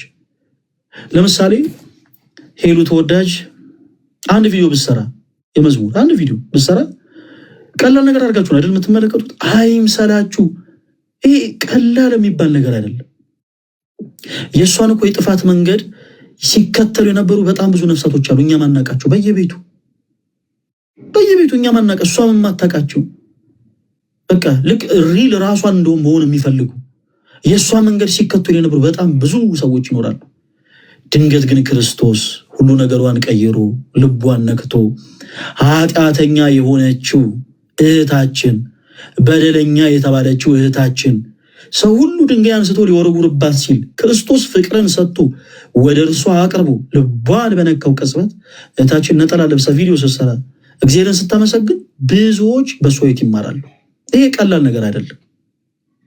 ወንድሞቻችሁ ሲበድሉ ይሄ ገሌ እንዲህ አይነት ሰው ይሄ ገሌ እንዲህ አይነት እንደዚህ ብናምን ብሎ የከፉ ቃሎችን ከመናገር ይልቅ ፕሊስ ባካችሁ በፍቅር እናቅርባቸው። ማፈር ካለበት ሰይጣን ብቻ ይፈር። እያንዳንዱ ሰው በነፍስ ድፋምነት ስሜት ሲሰማው በኃጢአት መንገድ ሲመላለስ አንድ መርሳት የሌለበት ነገር ከኃጢአት አጥቦ ሊያነጻ የሚችል ጌታ አለው፣ እርሱም ደግሞ ክርስቶስ ኢየሱስ ነው። ይህንን ግን ያላወቀ ትውልድ ቢኖር በዙሪያችን ጫት እየቃመ ሲጋራን እያጨሰ በስካርን እየወደቀ በጨለማ ቤት ውስጥ በዳንኪራ ቦታ ላይ እየዘለለ በፍትወት እየተመላለሰ ድንገት ስሁት በሆነ መንገድ እየተጓዘ ያለ ግን ወዳጅ ካለን ተወዳጆች ይቅር የሚለው ከኃጢአት ሁሉ የሚያነጻው ከኃጢአትም ደግሞ አጥቦ አንጽቶ ወደ እርሱ የሚያቀርበው አምላክ እንዳለው ማሳወቅ አለብን። መልካም ወጣት፣ መልካም ሽማግሌ፣ መልካም አጎት፣ መልካም አክስት ብሎ በተቀቡ በሚመስሉ ልክ ማር በተቀቡ መርዞች በተለወሱ ንግግሮች ሰዎች ወደ ምንፍቅና እንዲሄዱ ማድረግ የለብንም። ይህች ቤተክርስቲያን የክርስቶስ ሙሽራ ናት። ክርስቶስ ከኃጢአታችሁ አጥቦ ያነጻችኋል ኑ ብለን ነው ልናቀርብ የሚገባው። ከዛ ውጭ ግን ፕሊስ እባካችሁን ገፊዎችን አንሁን። የእያንዳንዳችን ኃጢአት፣ የእያንዳንዳችን በደል፣ የእያንዳንዳችንን ሸክም አጥቦ አንጽቶ ያቀለለ አምላክ አለን። ስለዚህ እኛ ክርስቲያን የተባልነው በእርሱ በክርስቶስ ነውና ክርስቶስን እንምሰል። ሁላችንም የእያንዳንዱ ክርስቲያን ዓላማ ኖረን ተስፋ ምናረጋት መንግስተ ሰማያትን መውረስ ነው። በዚህ መንፈሳዊ ጉዞ ላይ ደግሞ ሁላችንም በክርስቶስ ኢየሱስ ምናምን ነፍሳት በአጠቃላይ ወንድምቶቻችንን ከልብ ወደናቸው ፍቅርን ከልባችን ሰተን በእውነተኛው መንገድ ተመላልሰን በኃጢአት ብንወርቅ እንኳን በኃጢአት ብንሰበር እንኳን በኃጢአት ብንቆሽሽ እንኳን በክርስቶስ ቃል ተቃንተን ክርስቶስ ኢየሱስ ታጥበን ከኃጢአት ነስተን ዳግም አዲስ የክርስትና ህይወትን አዲስ የክርስትና መንገድን መጀመርና መጓዝ እንደምንችል ማወቅ መርዳት አለብን። ይሄ እድል ለኛ ከተሰጠን ደግሞ ሌላ ሰው የማይሰጥበት ምንም አይነት ሪዘን የለም። ጣታችሁን በመቀሰል ስለ ሰው ኃጢአት በመውራት ፕሊስ አተባክኑ ጊዜያችሁን። ገሌ እኮ እንደዚህ ነው፣ ገሌ በዚህ ወጥቶ ግን በዚህ አይነት ችግር ውስጥ ያላችሁት ወንድሞቻችን እግዚአብሔር ከረዳን በዚህ ሳምንት ብዙ ያንን መርሃ ግብር አንጀምርም። ከሚቀጥለው ሳምንት ሰኞ ጀምሮ ግን ተስፋ በመቁረጥ ስሜት ላይ ያላችሁ በተለይ በጣም በሰው ዘንድ ተገፍታችሁ ኃጢአተኛ እናንተ በደለኞች የተበላችሁ ጠላቶቻችሁ አንገታቸውን እንዲደፉ በደንብ ራሳችሁን ወደ ክርስቶስ አቅርቡ። ጠላቱን ማሳፈር የሚፈልግ ጠላቱ አንገቱ እንዲደፋ ማድረግ የሚፈልግ ሰው ራሱን ወደ ክርስቶስ ያቅርብ፣ በንስሐ ሕይወት ይመላለስ። አለቅ ኃጢአታችሁን ለክርስቶስ ብቻ ነገሩት። ምስክር አይፈልግም የኛ ጌታ፣ ምስክር አይፈልግም ክርስቶስ። ቀርባችሁ ለክርስቶስ ብቻ ነገሩት። ሰው የፈለገውን ጠጠር እያነሳ ይወርውር። እናንተ በወረወሩት ጠጠር በወረወሩት ድንጋይ ቤት ሰርታችሁ አሳዩዋቸው። ሰዎች ስለእናንተ ሌሊቱን ሙሉ ሊያወሩ ይችላሉ እንቅልፍ አጥተው። በዚህ ሰዓት ስለእናንተ ቁጭ ብለው ዲስከስ የሚያደርጉ ሰዎች አሉ። እንዲያርገን ቆይ እንዲናደርግ እንደዚህ አድርገን ቆይ እንደዚህ አድርገን እንዲህ አይነት ጉድጓድ ቆፍረን ብለው ብረት እየቀጠቀጡ ያሉ በእናንተ ዙሪያ። ኦኬ ሰይፍን እየሳሉ ያሉ ሰዎች አሉ በእናንተ ዙሪያ። ጋይስ ዞር ብላችሁ እንደ ሎጥ ሚስት እንዳትመለከቱ። የሎጥ ሚስት የጨው ሐውልት ሆነ የቀረችው ዞር ብላ በመመልከቷ ነው። አሁን ይሄ መልእክት የሚመለከተው ለኦርቶዶክስ ብቻ አይደለም። በነገራችን ላይ ኦርቶዶክስ ሞንክ የእስልምና እምነት ተከታይ ሞንክ ፕሮቴስታንት ሞንክ ወንድሜ በደንብ አድርገህ አዳምጠኝ። ሰው ስላንተ ቁጭ ብሎ ሌሊቱን ሙሉ የሚያወራ ከሆነ እመነኝ በቃ አንተ እግዚአብሔር የሰጠ ሞገስ አለ ማለት ነው። አለቀ። በምትሰሩበት ቦታ ትንሽ ባለቆቻችሁ ዘንድ ስትወደዱ ዙሪያችሁ ያለ ሰው ይጠላችኋል። በንግድ ቦታችሁ ላይ ትንሽ እናንተን ቦታ ላይ ትንሽ እንደው ደንበኞቻችሁ በርከት ሲሉላችሁ የእናንተን ገበያ የሚጠይቅ ሰው ቁጥሩ ጨምር ሲልላችሁ ዙሪያችሁ ያለ ሰው አጠቃላይ ይቀየማችኋል። እንዲህ ከሆነ ማወቅ መረዳት ያለባችሁ ነገር እግዚአብሔር ሞገስን እየሰጣችሁ ነው ማለት ነው። እግዚአብሔር ሞገስ ሰጥቷችሁ ወደኋላ እንዳትመለከቱ። እንዲህ የሚባል ነገር የለም። በቃ አለቀ። እህቴ ወደኋላ እንዳትመለከች። ከፊትሽ የቀደመው እግዚአብሔር የሚገርም ድንቅ ኃያል አምላክ ነው። እርሱን የመሰለ ብርሃን ሳለ ወደ ጨለማ መዞር አያስፈልግም። ወንድሜ ከፊት ለፊትህ የቀደመው እግዚአብሔር እርሱ ድንቅ ኃያል አምላክ ነው። እርሱን የመሰለ ብርሃን ከፊት ለፊት ቆሞ ወደኋላ ዞር ማለት አያስፈልግም። የሎጥ ሚስት ወደ ፊት ለፊት ብቻ መጓዝ ስትችል ሳትዞር ወደኋላ በመዞሯ ብቻ የጨዋልቶ ሆና ቀርታለች። ከሳሾቻችሁን ዞር ብላችሁ የምትመለከቱ ሰዎች እናንተ በቃ የጨዋልቶ ናችሁ የምትቀሩት። የጨዋልት ከሳሾቻችሁ በነገራችን ላይ የጨዋልቶ ሆነው አይቀሩ። እናንተ ግን ዞር ብላችሁ ባያችሁ ቅጽበት እናንተ የጨዋልቶ ናችሁ ትቀራላችሁ። ከሳሾቻችሁን ማሳፈር የምትችሉት ከፊታችሁ የቀደመውን አምላክ እግዚአብሔርን ከፊታችሁ የቀደመውን አምላካችሁ እግዚአብሔርን አስቀድማችሁ የእርሱን ፈለግ ተከተላችሁ በመኖር ብቻ ነው። ምን በመሆን? ክርስቶስን በመምሰል ክርስቶስን በመምሰል የኛ ጌታ ክርስቶስ ሕማሙ ሲነበብ ታስታውሳላችሁ አይደል? ጾመ የዐቢይ ጾም ላይ ሰሙነ ሕማማት ላይ የጌታችን ኢየሱስ ክርስቶስ ሕመም ሲነገር በጣም ነው የምትደነቁት። ክርስቶስ ከሃሌ ኩሉ ኤልሻዳይ አዶናይ ኃያል አምላክ ሆኖ ሳለ እንዴት ብዬ ልንገራችሁ? ሁሉ ነገር በእርሱ የተፈጠረ የአምላኮች አምላክ የጌቶች ጌታ የንጉሶች ንጉስ ሆኖ ሳለ በአይሁዶች በጥፊ ተጸፋ። ክርስቶስ ምላሽን አልሰጠም። የእሾህ አክሊልን በላዩ ላይ አቀዳጅተው በእንጨት ጠንካራ በሆነ እንጨት እሾህን ወደ ታች እየገፉ ራሱን እያደሙ ቀለዱበት። ንጉሥ ሆይ ሺህ ዓመት ንገስ እያሉ በፊቱ ቀጸቡበት። ክርስቶስ አንዳች አልመለሰላቸው። አንዳች ግን እኮ ፊት ለፊት ለሚታይ ሰው እኮ እየተዋረደ እኮ ነው። ምድር ላይ ላለው ሰው እኮ እየተዋረደ ነው የሚመስለው። አይገርምም? እርሱ ተዋርዶ እኛን አከበረን። ወዳጄ አንተ አሁን በመዋረድ ግን ዓለም ላይ በመናቀ ግን የሚያከብረ ክርስቶስ ነው። የእሾህ አክሊልን አቀዳጁት። የለበሰውን ልብስ ከላዩ ላይ ያወለቁት። ነውራችንን የሚሸሽግ አምላክ ሆኖ ሳለ በደላችንን በፍቅሩ የሚከልል ኃያል ጌታ ሆኖ ሳለ አይሁድ ጌታችን ኢየሱስን ልብሱን ገፈፉት። ልብሱን ገፈፉት። ጨርቁን ቀደዱት። በቀሚሱ ላይ ዕጣ ተጣጣሉበት። ከሊጦስጥራ አደባባይ እስከ ቀራንዮ ድረስ 13 ዓመት እንዲቀበል አደረጉ። ሊወርቁ ያሉትን የሚፍገመገሙትን የሚደግፍ አምላክ ክርስቶስ በሰው እጅ በጥፊ ተጸፋ። አባ ሕርያቆስ በቅዳሴው የሚፈራ ግሩም ነው፣ በእኛ ዘንድ ግን ትሑት ነው ያለው ጌታ በእኛ ዘንድ ግን ትሑት ይሆን፣ ግን እኮ የሚፈራ አምላክ ነው። ቅዱሳን መላእክት ቀና ብለው የማያዩት፣ ቅዱሳን መላእክት ቀና ብለው የማይመለከቱት እጅግ በጣም ግርማው የተፈራ ኃያል አምላክ ሆኖ ሳለ በሰው እጅ ግን በጥፊ ተጸፋ። በጥፊ ተጸፋ። ከሁላችን ላይ የኃጢአትን ቅባት ያነሳ ዘንድ ከሁላችን ላይ የጨለማን ወዝ ገፎ ያነሳ ዘንድ ክርስቶስ አይሁዶች ምራቃቸውን ጢቅ እያሉ በላዩ ላይ ተፉበት። በጣም የሚደንቃችሁ ነገር በክርስቶስ ላይ ምራቅ እያነሳቸው ባፎቻቸው ውሃ እየጨመሩ በላዩ ተፉበት ነበር። አንዳንዴ ሰው ልክ የዚህን ያክል እናንተ ክርስቲያን የተባላችሁት ወዳጆቼ እንደ ክርስቶስ ይህችን ዓለም ንቃችሁ ዓለምም ንቋችሁ ዓለምና እናንተ ፍጹም አትስማሙ ነው ባጭሩ። እንደ ክርስቶስ በዚህች ዓለም መከራን አይታችሁ ትኖራላችሁ። ክርስቶስ ግን በመጨረሻው ዘመን ለፍርድ ሲመጣ እርሱ ያከብራችኋል። እያንዳንዱ ክርስቲያን በምድር ዋጋን በመቀበሉ በእግዚአብሔር ዘንድ ዋጋን ይቀበላል።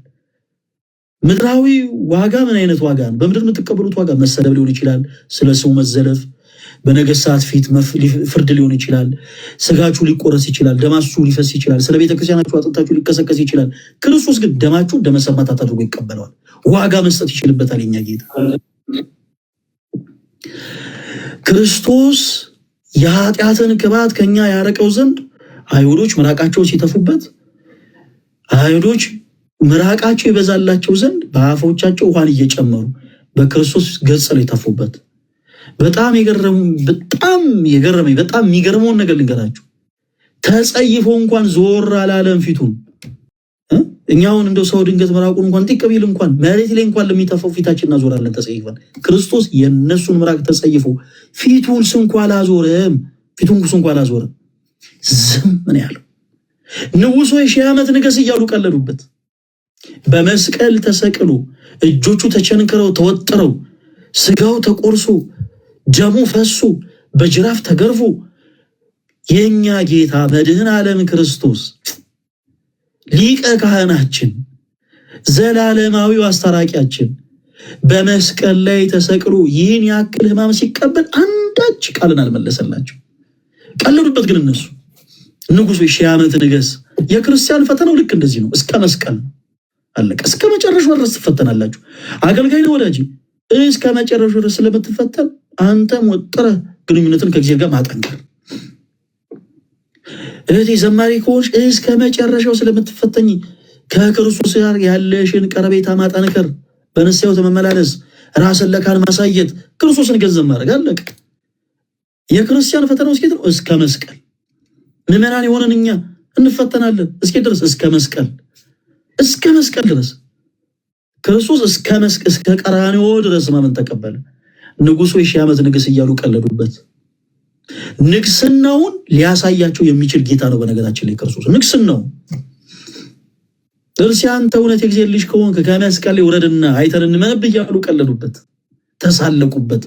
ወዳጄ በዚህ ምድር ላይ ሰው በዚህ ልክ ተሳልቆብህ ሊሆን ይችላል። እመነኝ። ሰው ከተሳለቀብህ፣ ሰው ከናቀ እንደ ዮፍቴ እግዚአብሔር ሊያነግስ ስለሆነ ዝም ብለህ እግዚአብሔርን ጠብቀው። ዝም ብለህ በሕይወት እግዚአብሔርን ጠብቀው።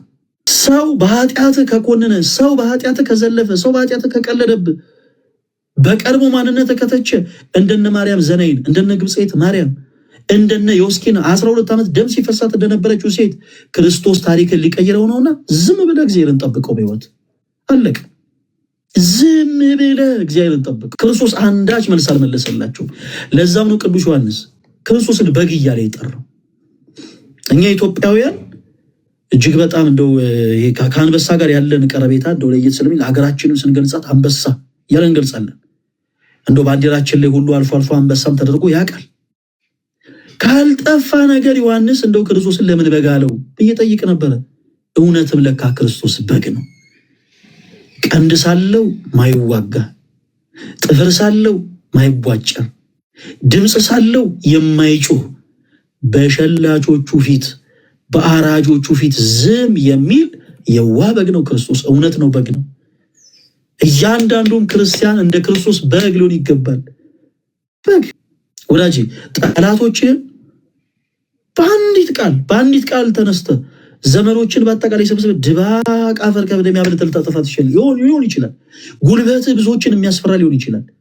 ቁጣ ብዙዎችን የሚያስበረግግ ሊሆን ይችላል። የገንዘብ አቅምህ ብዙ ሰዎችን ጸጥ ሊያስብል የሚችል ሊሆን ይችላል። የገንዘብ አቅም።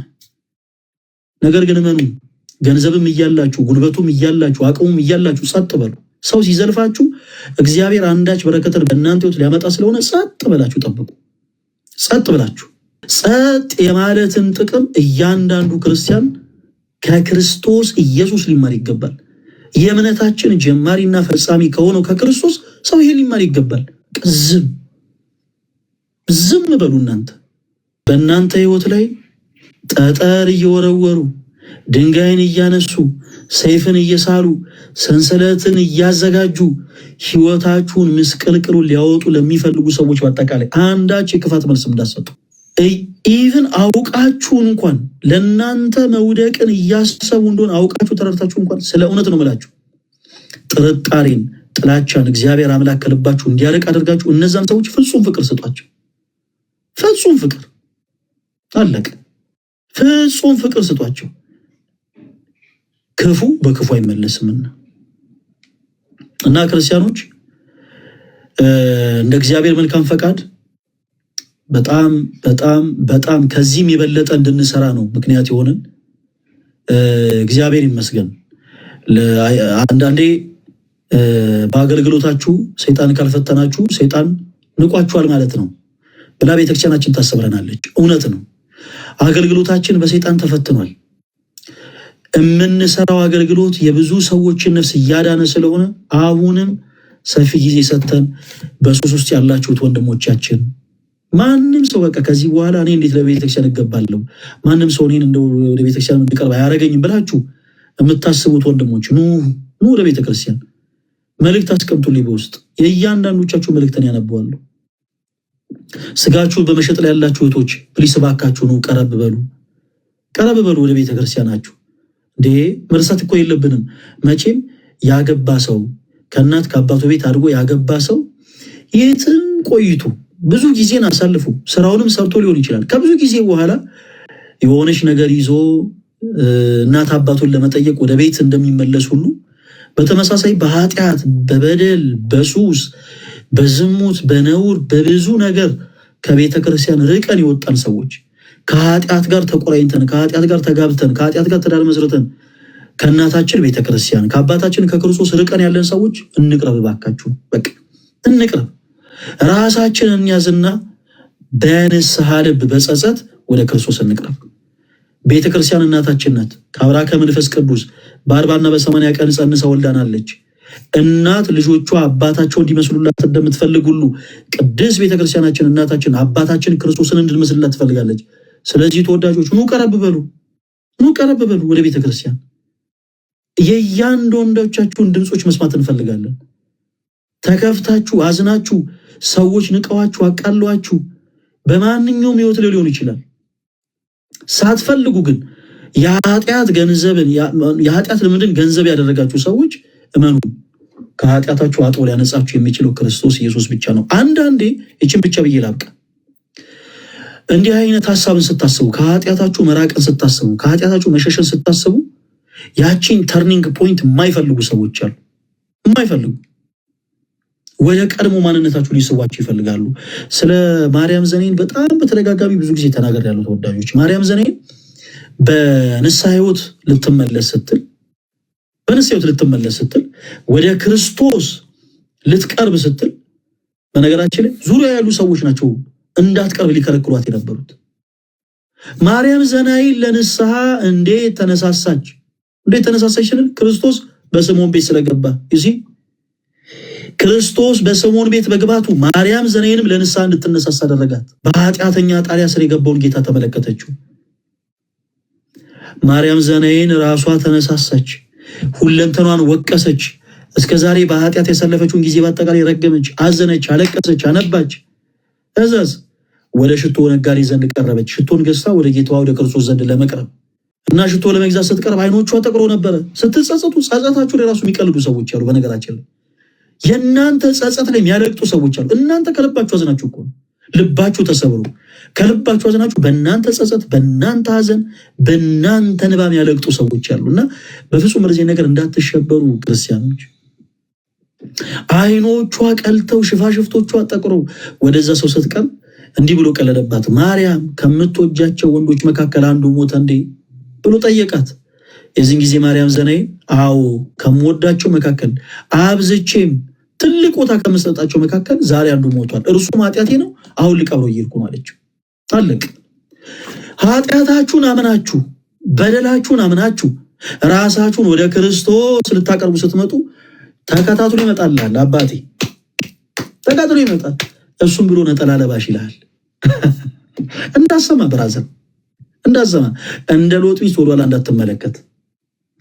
ጫት እየቃም ካብረው ተቀምጠ፣ ሲጋራ እየጨስ ካብረው ተቀምጠ፣ መጠጥ እየጠጣ እየሰከርክ አብረው ብዙ በደልን ሰርተ ይበቃኛል፣ ይሄ ዘመን በቃ ይበቃኛል፣ ራሴን ወደ ክርስቶስ አቅርቤ በነፍሴ መመለስ እፈልጋለሁ፣ ከኃጢአት ድፋምነት ስሜት ደግሞ ክርስቶስ እንዲያጥበኝ ነፃ እንዲያወጣኝ ይፈልጋለሁ ብለህ ወደ ቤተ ክርስቲያን ራስን ልታቀርብ ስትል እነዛው ሰዎች ተከታትለው ይመጣሉ።